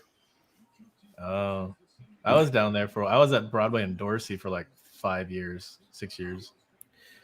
And that was like 900 for like a crappy 1-bedroom. Oh, that's still super expensive. Do you remember the Red Room? No. Was it the Red Room? I can't remember. Well, that's why living in a small town outside of a city is like, awesome. Well, the problem is Phoenix is so spread out width and height wise. Like so I have a Discord chat. I have a Discord channel that's just 3 people. It's me, Scott, and our friend Matt, who's a painter, but also is an insurance agent.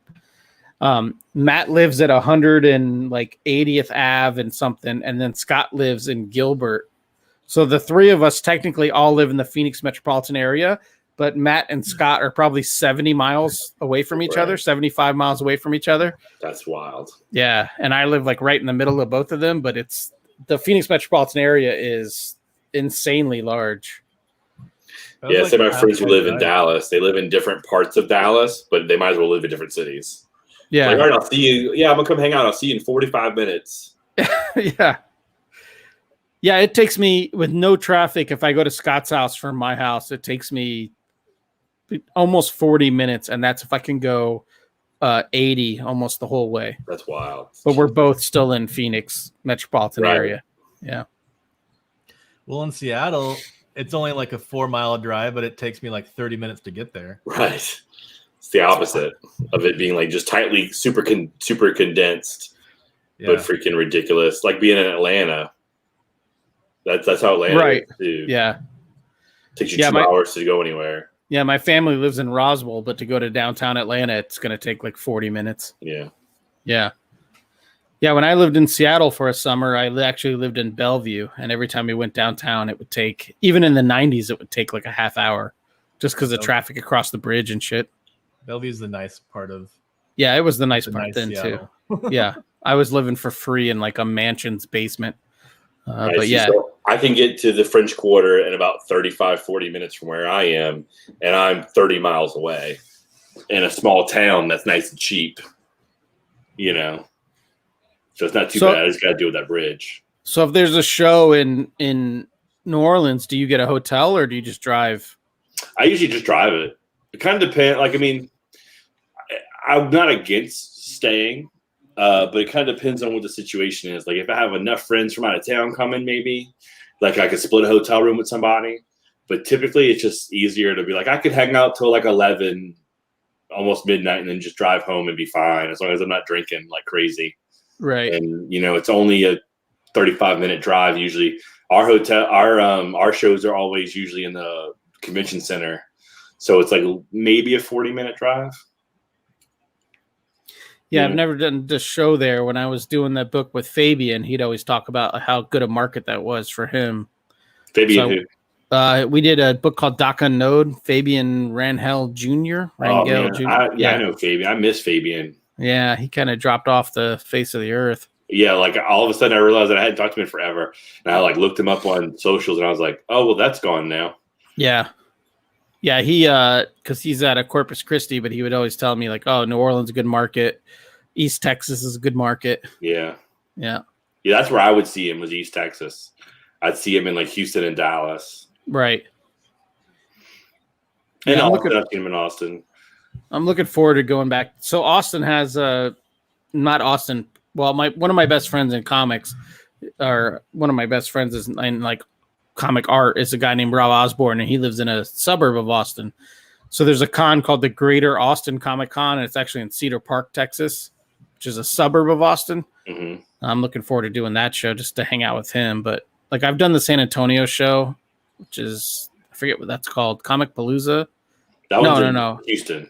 Yeah, so there's one in San Antonio that I did that was pretty good, but Texas shows are usually pretty good for me. But I like them because they're all, well, they're not all, but like Austin is right at the driving limit because it's about 9 hours for me. Where like I'm cool driving by myself, like 1 day drive.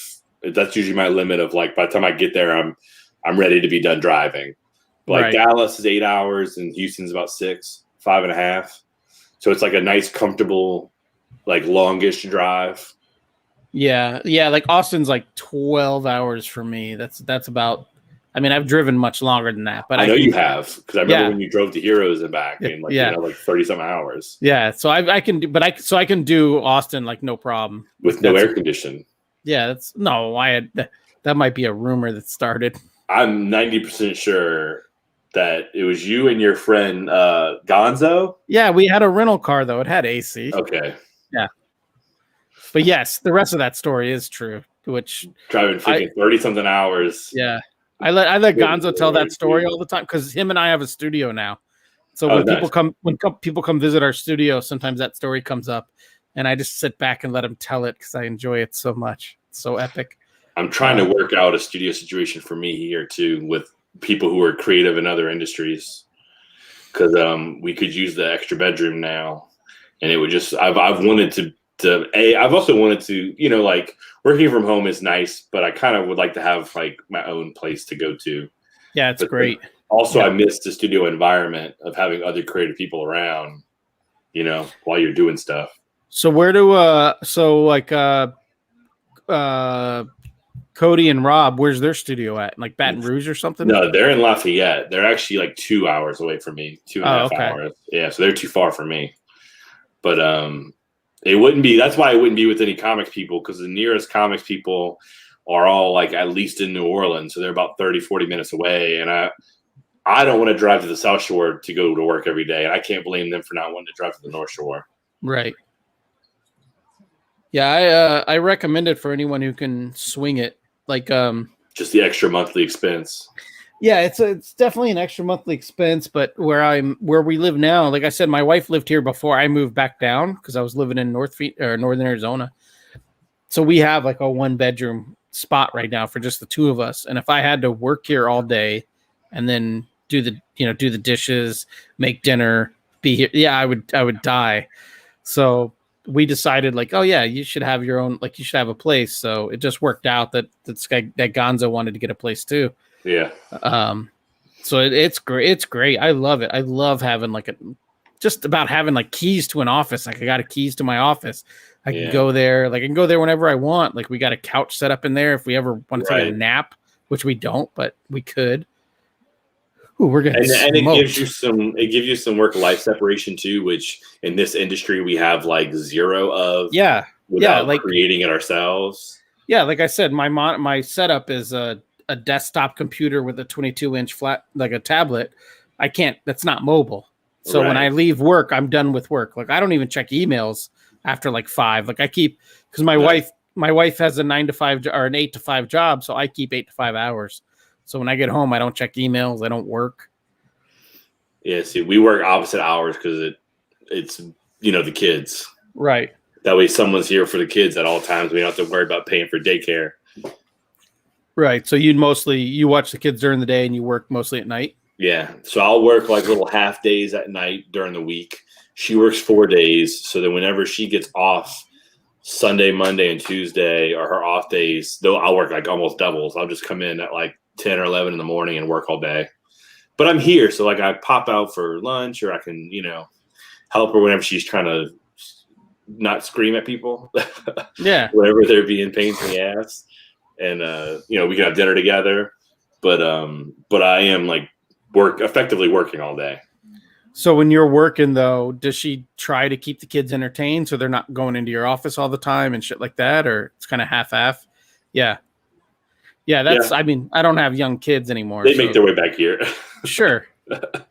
Yeah, it's like Scott, I was saying, draws on the iPad, and he doesn't even have a room that's his own. Like, he just sits on the couch and works or sits at the table and works. And I'm like, I don't know how you could do that. Like, I don't know how you could do it getting interrupted. Like, for me, if I get interrupted, it's going to take me an hour to get back to work. Like, right. I haven't developed the skill to like stop for 5 minutes. I'm a sucker for still having like my Mac, my 27-inch iMac for all my reference right here and just drawing right here, And then also like I have another monitor set up because I'm watching TV and movies the entire time I'm working. I'm binging the shit out of everything while I'm working. So I kind of I need to have my little ecosystem. But I also have the iPad so that if I need, say, like I'm going to my in-laws, which living in a small town, they're just 3 streets down the road this way. So if I'm going to my in-laws for the day or you know how it is, I don't get quote unquote vacations because I can just kind of move my schedule around on its own anyway. But that just means that I can go, we can go to like the beach or whatever, but I'm bringing this with me and I'm just going to work whenever I can. Yeah. See, I've never been able to do that. Like to just hop on, hop off. I gotta almost commit and just work. And I have a hard time. It definitely works better sometimes than others. And I don't know what the formula is to make it consistent. Right. But, yeah. What are you drinking? What was in your fridge? A Beta Amber. Okay. And I drink mostly local.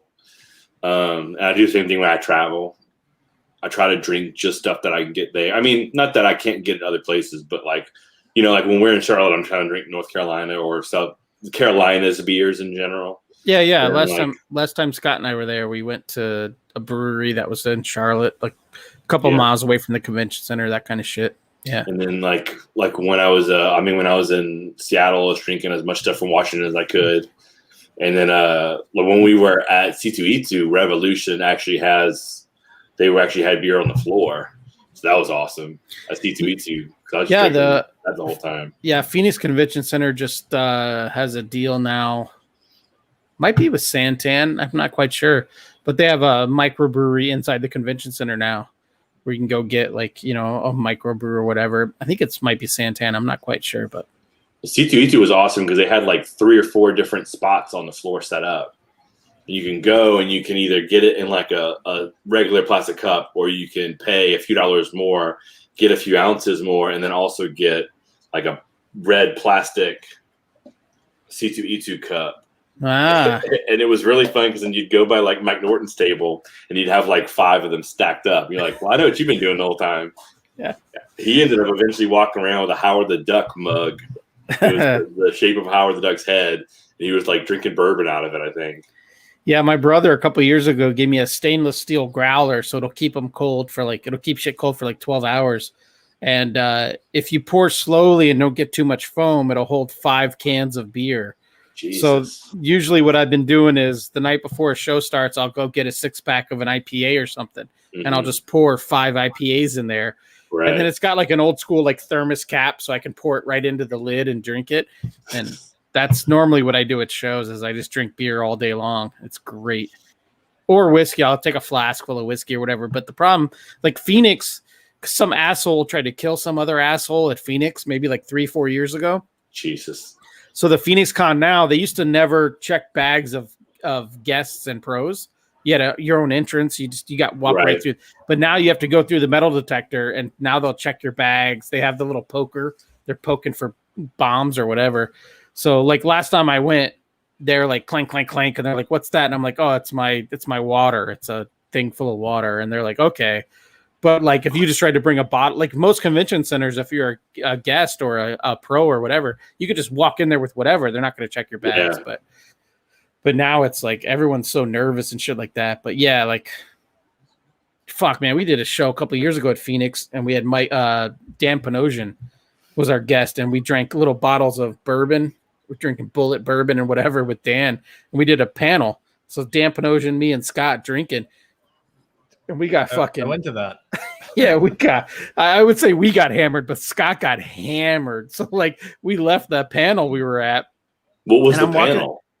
Oh, it was our podcast panel. So Scott and I do a podcast. So it was our podcast panel where we drink on the podcast. Which you already drink, yeah. Yeah, so we're drinking. Bad.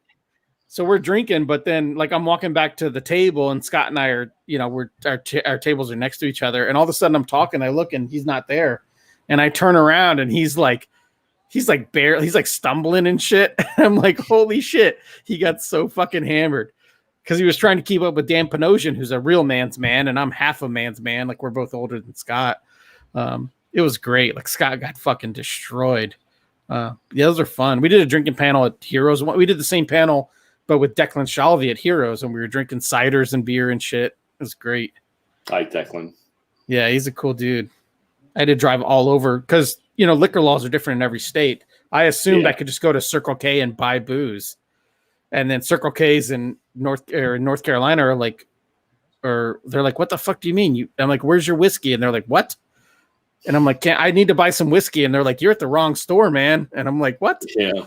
And he's like, where the fuck are you from? I'm like, in Arizona, we can buy anything at Circle K. Same thing in Louisiana. Yeah. And he's like, not here, man. The best thing about Charlotte is that Whole Foods opening right next to the hotel. We can get all booze at gas stations and grocery stores. And like a lot of states kind of like half and half it almost. Where like you can get beer or wine at certain places, but you can't get hard stuff unless you're at a liquor store. In some places, you can't get anything at a grocery store, except maybe like a wine spritzer, and you have to go to a liquor store. Right. Like it's wild to me that like Florida, with the reputation Florida has, it's crazy that Florida you can't get stuff at grocery stores or gas stations. I haven't been drinking in convenience store drinking in Florida in years. Jesus, we are getting smoked. I guess this is the game we're going to lose. This is the game we would lose. Yeah. This is their get right game. Yeah. I heard DeAndre Ayton get slapped in the arm in front of the ref. The ref's just sitting there staring at it like nothing's happened. Like I heard it on the sound broadcast. Like no, nothing. The refs are like, yeah, this game's over too. They're done. Yeah, 20 points. 9 minutes. It's not impossible, but you'd have to have everything go right over the next few minutes to change the momentum. Maybe it's I hate the Suns road. I hate the white on white uniforms. Those are terrible. Well, those new black uniforms are freaking nice. Yeah, the Valley uniforms. Oh, nice. Yeah. Yeah, these are terrible. White on white's a bad look on anybody. Good move. Yeah, but every team's got their white on whites. Oh, is that the road? That's the standard road colors. Giannis has 17 free throws tonight. 13, made 13. If this game took place in Phoenix. How many? I mean, he's been to the line 3 times. Jeez. He's 3 for 5. What about Ayton? Probably almost none. Yeah. Yeah, as someone who doesn't really follow basketball, I look at Ayton and I'm like, oh, he should be dominant. He should be like Kareem or like these fucking dominant centers, but they don't really have that anymore. That's not the way basketball is anymore. Everything's 3-point. Everything's perimeter shots. Well, everything's and he in particular too. Like this year, he's having a good year, but he had a really for being as high of a draft pick as he was. He's had a very slow start. Yeah, he's only 22. And he came from U of A, which for whatever reason, the last few years at U of A has been notoriously bad for teaching people how to play basketball. I don't know why that's the thing, but it seems like U of A people get in the league with Sean Miller and they're just like, I don't know how to play basketball. It's going to take me 4 years to figure this out. But wasn't Aiden number one? Yeah, he was number one. One of the reasons why I think he went was, Robert Sarver, the owner of the team, graduated from U of A. And so Who was number two that year? Luca. That's right. Trey. That was Luca and Trey. Yeah. Yeah, so we've been getting shit about. Well, we were getting shit about that up until this year's playoffs, and now all of a sudden people are like, "Oh, maybe it was a good pick." But and that was the Grayson Allen and Jaren Jackson Jr. year too. Yeah, Grayson Allen. I fucking hate that dude so much. I can't. Memphis is my second team because that's where I went to college, but I cannot stand him. Yeah. Ugh. Where'd you go to college? Memphis College of Art. Ah, it no longer exists because it's a private art school. And they either continue to exist because people are actually paying their exorbitant tuition, or because of their exorbitant tuition, they shut down. Yeah, I we were just talking about that last night. Actually, me and my brother were just talking about because I went to an art institute and they had a class action lawsuit a couple of years ago, and I haven't heard shit about my student loans since. Like I used to get tracked down every couple of months, and I haven't heard shit since a class action lawsuit. And then now Biden is canceling debt for a lot of for-profit colleges. Yeah, I would love to go to a show in Memphis though. There's one that we go to. It's a small show, but it's a fun one, man. It's like Heroes, where it's a hangout show. Yeah, that's what I want. And it started off with like Kyle Starks was probably the first guy where they asked him who they should invite, and he was like, I'm gonna turn this into it already was a small hangout show, but he's like, I'm just gonna get my friends to go and we're just gonna have fun. Yeah. And like he got Ramon on it too. And so then him and Ramon are regularly trying to through Donnie, the guy who runs it, having them make suggestions, trying to get as many cool friends to chill every time. And the food's awesome. Yeah. Good beer. Yeah, it's like what Rico did at Heroes when he was there. But yeah, I want to do that show in Memphis. I want to do the Planet Comic Con. I've never done that. They actually through Andy Parks, I got a table that I was going to. That show last year was like the week before the show started. I had been like, all right, as long as coronavirus doesn't get, because this was still the part of the year where it's like whatever city it's in, you worry about. Yeah. But it wasn't everywhere yet. I was like, as long as it's not in Kansas City, I'll go. And then a week before the show, they had their first few cases and they ended up canceling the show anyway. So they actually called me or emailed me freaking 2 weeks ago about going, but the show's in August. I'm like, I already have, it's the same weekend as Awesome Con and I'm going to Awesome Con. So I was like, I would love to, but they gave me a table too. So it's kind of and they gave me a table 4 months ago. So it's yeah, I was supposed to do, I got a table at Planet in 2019 and the week before finances just to shit the bed and I was going to drive out. So I had to cancel a week's notice at Planet. But yeah, I did Awesome maybe 5 years ago. It's a weird market because it's DC. It was one of my worst shows, but one of my best friends lives in DC. So I just got to hang out with him. I'm staying at a friend's house. Yeah. I'm excited about it. I've never been to DC. So are you in Virginia or are you staying in Virginia or are you staying in DC? No, they live in DC. Oh, okay. Yeah, because she works at George Washington University. Oh, okay. His wife, so they're in the city. So I'm excited about. I don't know if they're in downtown or not, but I'm excited because I've never been. Well, that convention center is the convention center is 3 blocks from the White House. I looked it up and I was like, "That's awesome! That's so cool." Right there. Okay, cool. So I want to go see all that stuff. So I'm actually taking instead of leaving on Monday, because I like to stay the Sunday at every show I do, and I leave Monday morning. I'm actually going to stay and leave Tuesday and have all day Monday to knock out some tourist stuff. And what they told me that everything there is free typically anyway. All the museums are free. So Yeah, I was like, awesome. Yeah, every time I go there, I've gone there 2 or 3 times, and it's not. I think I've only been there maybe twice. It's never long enough to go. Like I've been there 6 days as a tourist, and I still haven't seen all the shit I want to see because it's great. Typically, like I mean, my version of traveling is for conventions. So like, it's cool that I get to be in a city and experience some aspects of the city. But like, as far as the touristy stuff, like I saw the Space Needle from the plane. In Puget Sound, like from the plane. Right. Like I saw that Big Bean in Chicago from my car to the airport, and I was like, "Oh, look! I forgot to go look at that. Cool." Yeah. But so I really made it a point where this was one spot where I was like, I'm a history nerd that I was like, I want to go experience this stuff.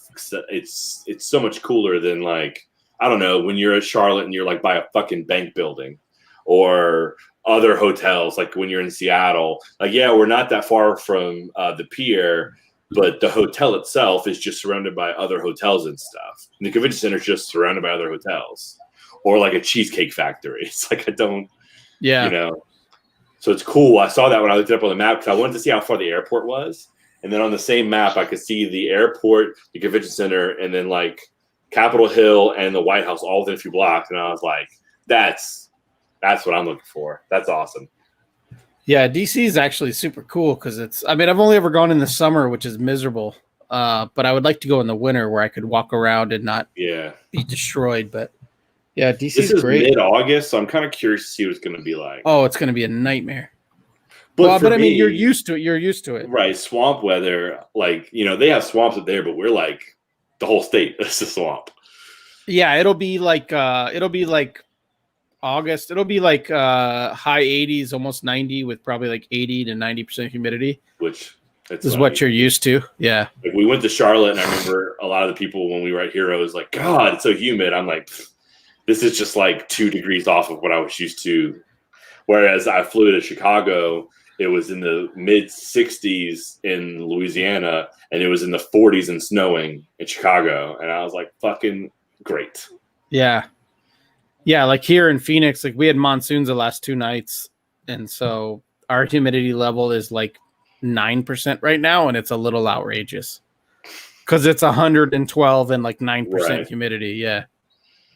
But like any moisture in the air here, and you're like, oh, I'm going to die. That's why people who don't live here, like, who aren't in humid areas, like you think about it and you might understand it for heat purposes, but people don't realize how bad it makes cold weather. When it's cold and wet, you just can't escape it. It's like in your body. There's no coat that you can put on to help you. Yeah, we don't really get that. We get like these little bitches that when it's like 60 degrees here, they're wearing like parkas and shit.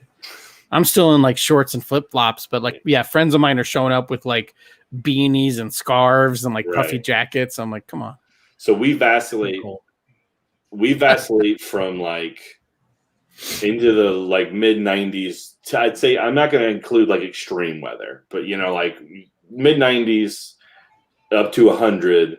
And then like on the low end, we can get into like the 20s and 30s. So like our spectrum for climate can be pretty extreme both ways, where humidity sucks no matter what. Right. It's either bone chilling or you're like in soup. Yeah, like I always forget about humidity, but then a couple of years ago we went to Okinawa, which is like a subtropical island. Yeah. And it's like 90 and 90, but your like towels don't dry, your clothes don't dry, right? Everything's mildew. You got that mildew smell all the time because nothing dries. Whereas here in Phoenix, I could put a perfectly soaked towel on a chair and it would be crunchy and dry in like 10 minutes, 15 minutes. That's crazy. No, not here. I have to blow dry my hair now. I never used to have to do that, but now I do. Yeah, it's fucking crispy here. No, not here. We because we're further north and coming out of it for the states, but as far as the states are concerned, we are in one of the areas that is subtropic, and that's where like I try to like explain it to my kids and stuff like that, how different it is. I'm like, well, like when you think of like Seattle, that's perfect. 73, It's probably not that bad right now because it's nighttime. It's 82 here, so actually it's pretty nice here right now. Yeah, that's not bad. Yeah, Are you getting another storm? I don't know. Let me open my door here. It's 72 here, but it's also 9:30.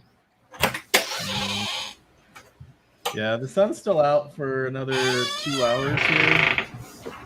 But look at that. Can you see that humidity? What are you at? 99%. I'm at 47%, but you don't really feel the humidity very much here, even when it gets high, for whatever reason. We might be able to open some doors here in a little bit. It's nice out. Mosquitoes. There ain't no damn way. Well, no, I mean screens, but yeah, we don't get mosquitoes here. That's another thing you don't get in the desert. You don't get bugs. Chewed up. We're like mosquitoes heaven. So yeah, we don't. Wet everywhere. we don't get that in Phoenix really. Like it's shocking. If I have a mosquito bite, I must have been standing right next to someone's like pool or something to get that. Like, it doesn't happen here. You can go up north. Flagstaff doesn't. I mean, no, Flagstaff really doesn't have mosquitoes either. Have mosquitoes? No, not really. We don't have a lot on the Seattle side, but I think maybe if you go further inland or even on the peninsulas, you might get some. So y'all didn't have to worry about West Nile a few years ago then. Well, no, Phoenix did, but that's like because rednecks had like, tires in their backyard that had rainwater. Because we do, I mean, when monsoons, the problem with the desert is it floods. Like we had 2 monsoons the last 2 nights, and my brother, I guess he's not I guess he'd be my brother-in-law. My step-brother-in-law lives way out in the East Valley, kind of by Scott. And Scott was sending me photos, like a neighbor's tree fell down into his backyard or whatever. And then my step-brother-in-law like lost power. His street flooded. Like they all get mosquitoes because it's flooded and it doesn't dry out. But here in Central Phoenix, I mean, we just got some breeze. That's about it. Well, so if you were to look at my house and traditional house, our driveway goes to the street where you would normally expect a sidewalk to be. We have ditches with standing water. Yeah, that's like our entire area. Yeah, so it's like I have all year round standing water, right? For 16-foot stretches and 20-foot stretches all around my house. Does your house have the little walkway bridge from the street to your front door? We over don't the ditch because our whole driveway covers it. But there are we have neighbors that they'll have like paved thing to the end, and then they'll have a little bridge go over it. Yeah, like a little wooden, like a 4 or 5 foot long bridge, or just arcs over the ditch. Yeah, we don't. But we have ditches, so it's like mosquitoes are just like, let's go. Well, they have them here. I mean, they have canal system here in Arizona. I just don't see as many mosquitoes here as I do. Maybe it's because there's no humidity. I don't know, and maybe because the water's always flowing through the canals here. But yeah, it's never that bad. But yeah, when I go to the South, dude, I get eat up. Especially Charlotte. Like I'll get fucked up at Charlotte because I'm dehydrated. I'm drunk the whole time. And like you go do the barbecue thing on Sunday night, and everybody's outside. Yeah. I get eat to shit when I'm there. Yeah. Yeah, I'm actually. It's funny because I'm super looking forward to next year. Like I'm just like. I haven't done Heroes since I did my first one. That was the first big show I ever did in like 2017. And I haven't been back since. But next year I'm coming back. I miss it. Yeah, I already reached out to her, the new chick, or the new person that's running it. And last time that I did it with Scott, and so they comped a room too because Scott was drawing like Superman at that point. Mm-hmm.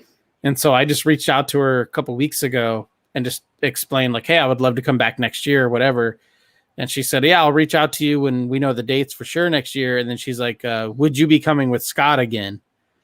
And I'm like, yes. And then I texted Scott. I said, hey, we're going to Heroes next summer because I want a free, like, fuck your family and fuck your obligations. I want a free hotel room. It's like Father's Day weekend. Yeah, fuck Father's Day weekend. Yeah, we're going to Heroes.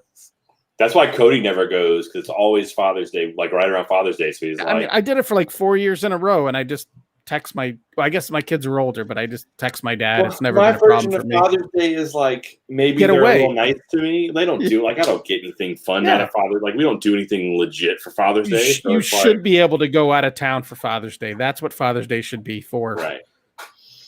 So I definitely want to go back, but I don't know. I only did it the one time. I mean, I have like some cool shit that I'm working on now, but I don't know if I'd be able to get a table comped or not. I'll probably have to pay. But their table prices aren't that bad.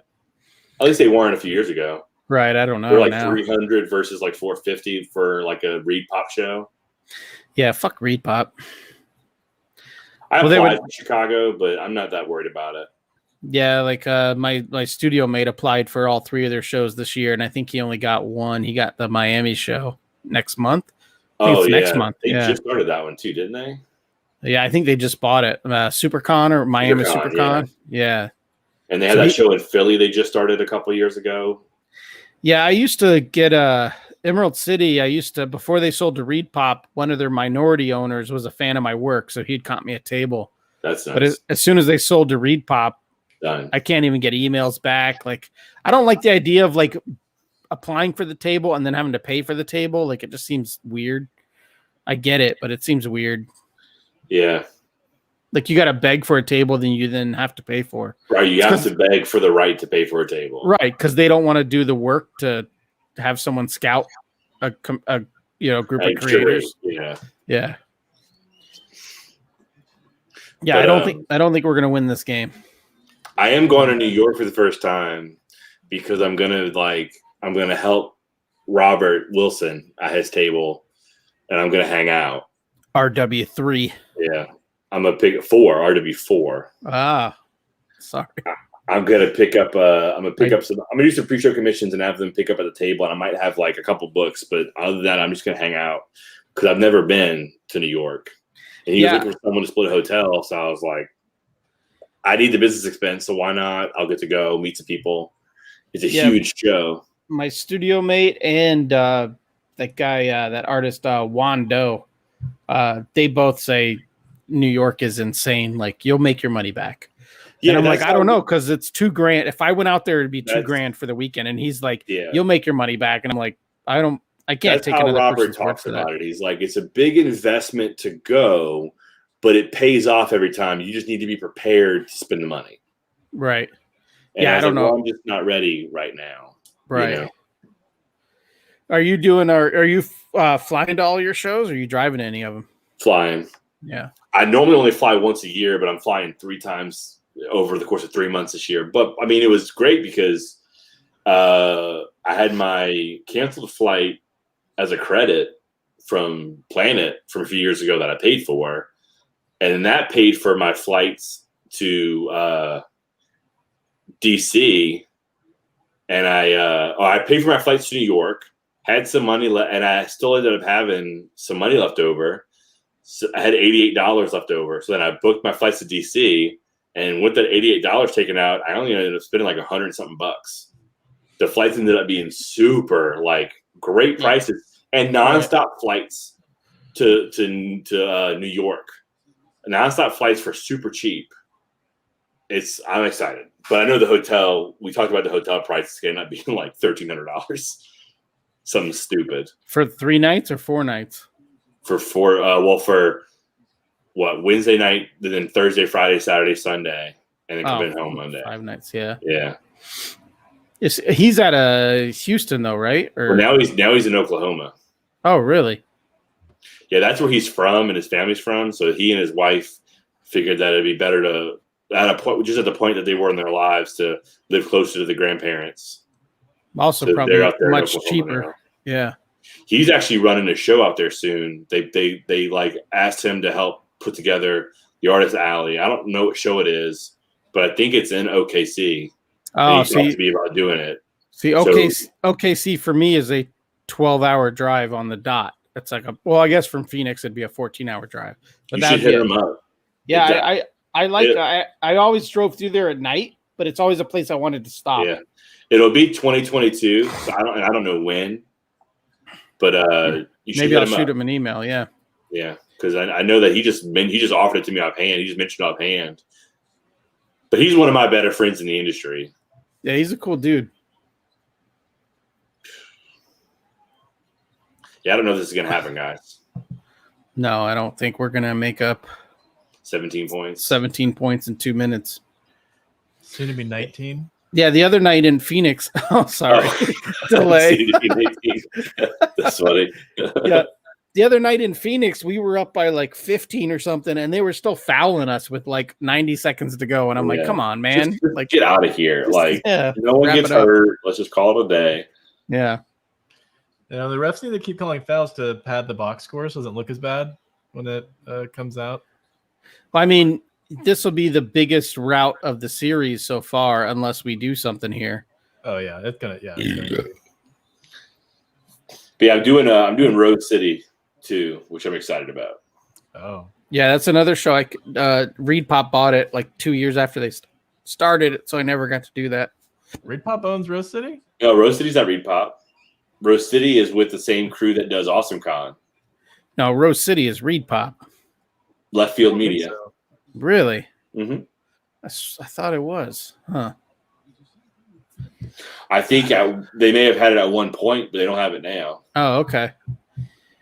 Yeah, I've never done a show in Portland, but I took a vacation up there once, and me and my wife visited like Periscope when it was Periscope. Now it's like Helioscope or whatever. Yeah. And then my friend Les McLean had a studio there as well. So we went to 2 studios while we were in town, and it's a cool town.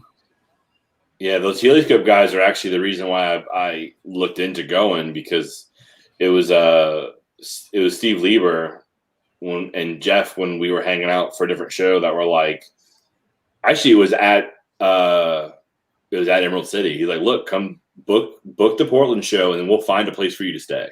Like between us and like we'll find a spot for you to crash. Yeah, I mean, worst case scenario, there's got to be like 5 couches in that giant studio. Right. So I booked it. I haven't talked to them yet about where I'm going to stay because it's still a few months away. But it's one of those things where, again, because I now have free tables for the first time, those are expenses that I'm used to having as write-offs. Right. So it's kind of like, well, if I have to pay for a hotel, then I'll just pay for the hotel. It's not a big deal. Yeah. Yeah, having a free table, like I don't do any shows that I don't at least get a comp table, and it's about expenses, but it's also like it's nice to have some sort of level of like at least they're going to comp you a table. Yeah, it costs them almost nothing, which is kind of how Rico explained it to me the first time I went to Charlotte. He's like, it's nothing. It's real estate. We're paying for the floor space no matter what. All that costs them is a lost profit on selling the table to somebody else. So over the weekend, it's going to cost them $400 in profit. Right, but not actual $400 out of their pocket. Yes, exactly. Yeah. Yeah, that's how I know. I don't do any local shows unless they give me free tables, because I have a big thing about like, if I'm going to pay, like Wizard World New Orleans, like I'm not going to pay $400 to go to a show in my hometown. Like I'd rather spend $900 and go travel. Yeah. It's bullshit for me to be like in my neighborhood and I'm paying $400 for a table. Yeah, the local show here in Phoenix, they try to do like a power play and like, oh, we'll only invite you every other year, but then they always have extra tables because someone cancels. So like last time I did it, I got an email like a week before. Do you want a table for this week's show? And I'm like, yeah, I emailed you about that shit like 10 months ago. But part of you wants to like play hard to get and be like, you know what? No, you reap what you sow. That's right. That's right. Like, well, now you need me, huh? Well, the last decade I was living up in North Phoenix, so doing a show I was in Northern Arizona, 2 hours away. So doing a show in Phoenix was a big deal. Now I can literally walk to the convention center, in like 15 minutes. So, well, the best show is Acme every year. I mean, that's it's happening in August.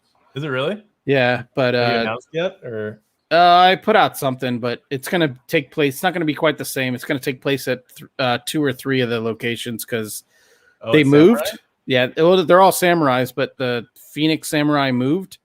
Oh, and so they're all smaller locations now. So we'll probably do 6 to 8 at each location. Did I see that on Mitch's like Twitter that they moved to Chandler?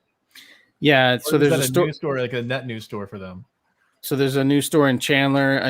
They moved Mesa locations. They're further east in Mesa now.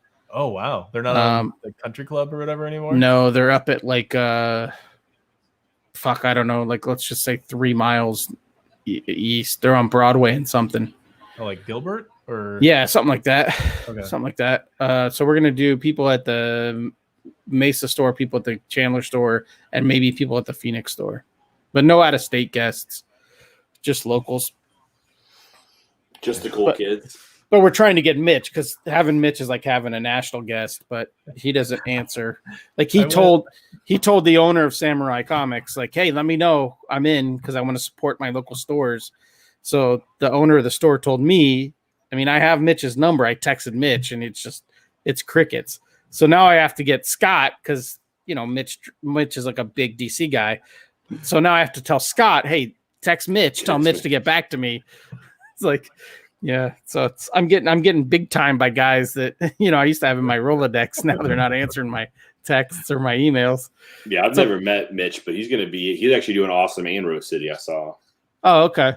Yeah, he's a cool dude. He's that level of like we're talking about being happy to get free tables. He's the level of like, oh, I'm only signing from right open to noon, 2 to 4, and then maybe you'll catch me the next day. Right. Yeah.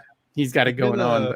He did a thing at Ash Ave Comics that I went to, like a midnight release, and like it was insane. There's like a line around the building. I was like, oh, this is great. He's a rock star.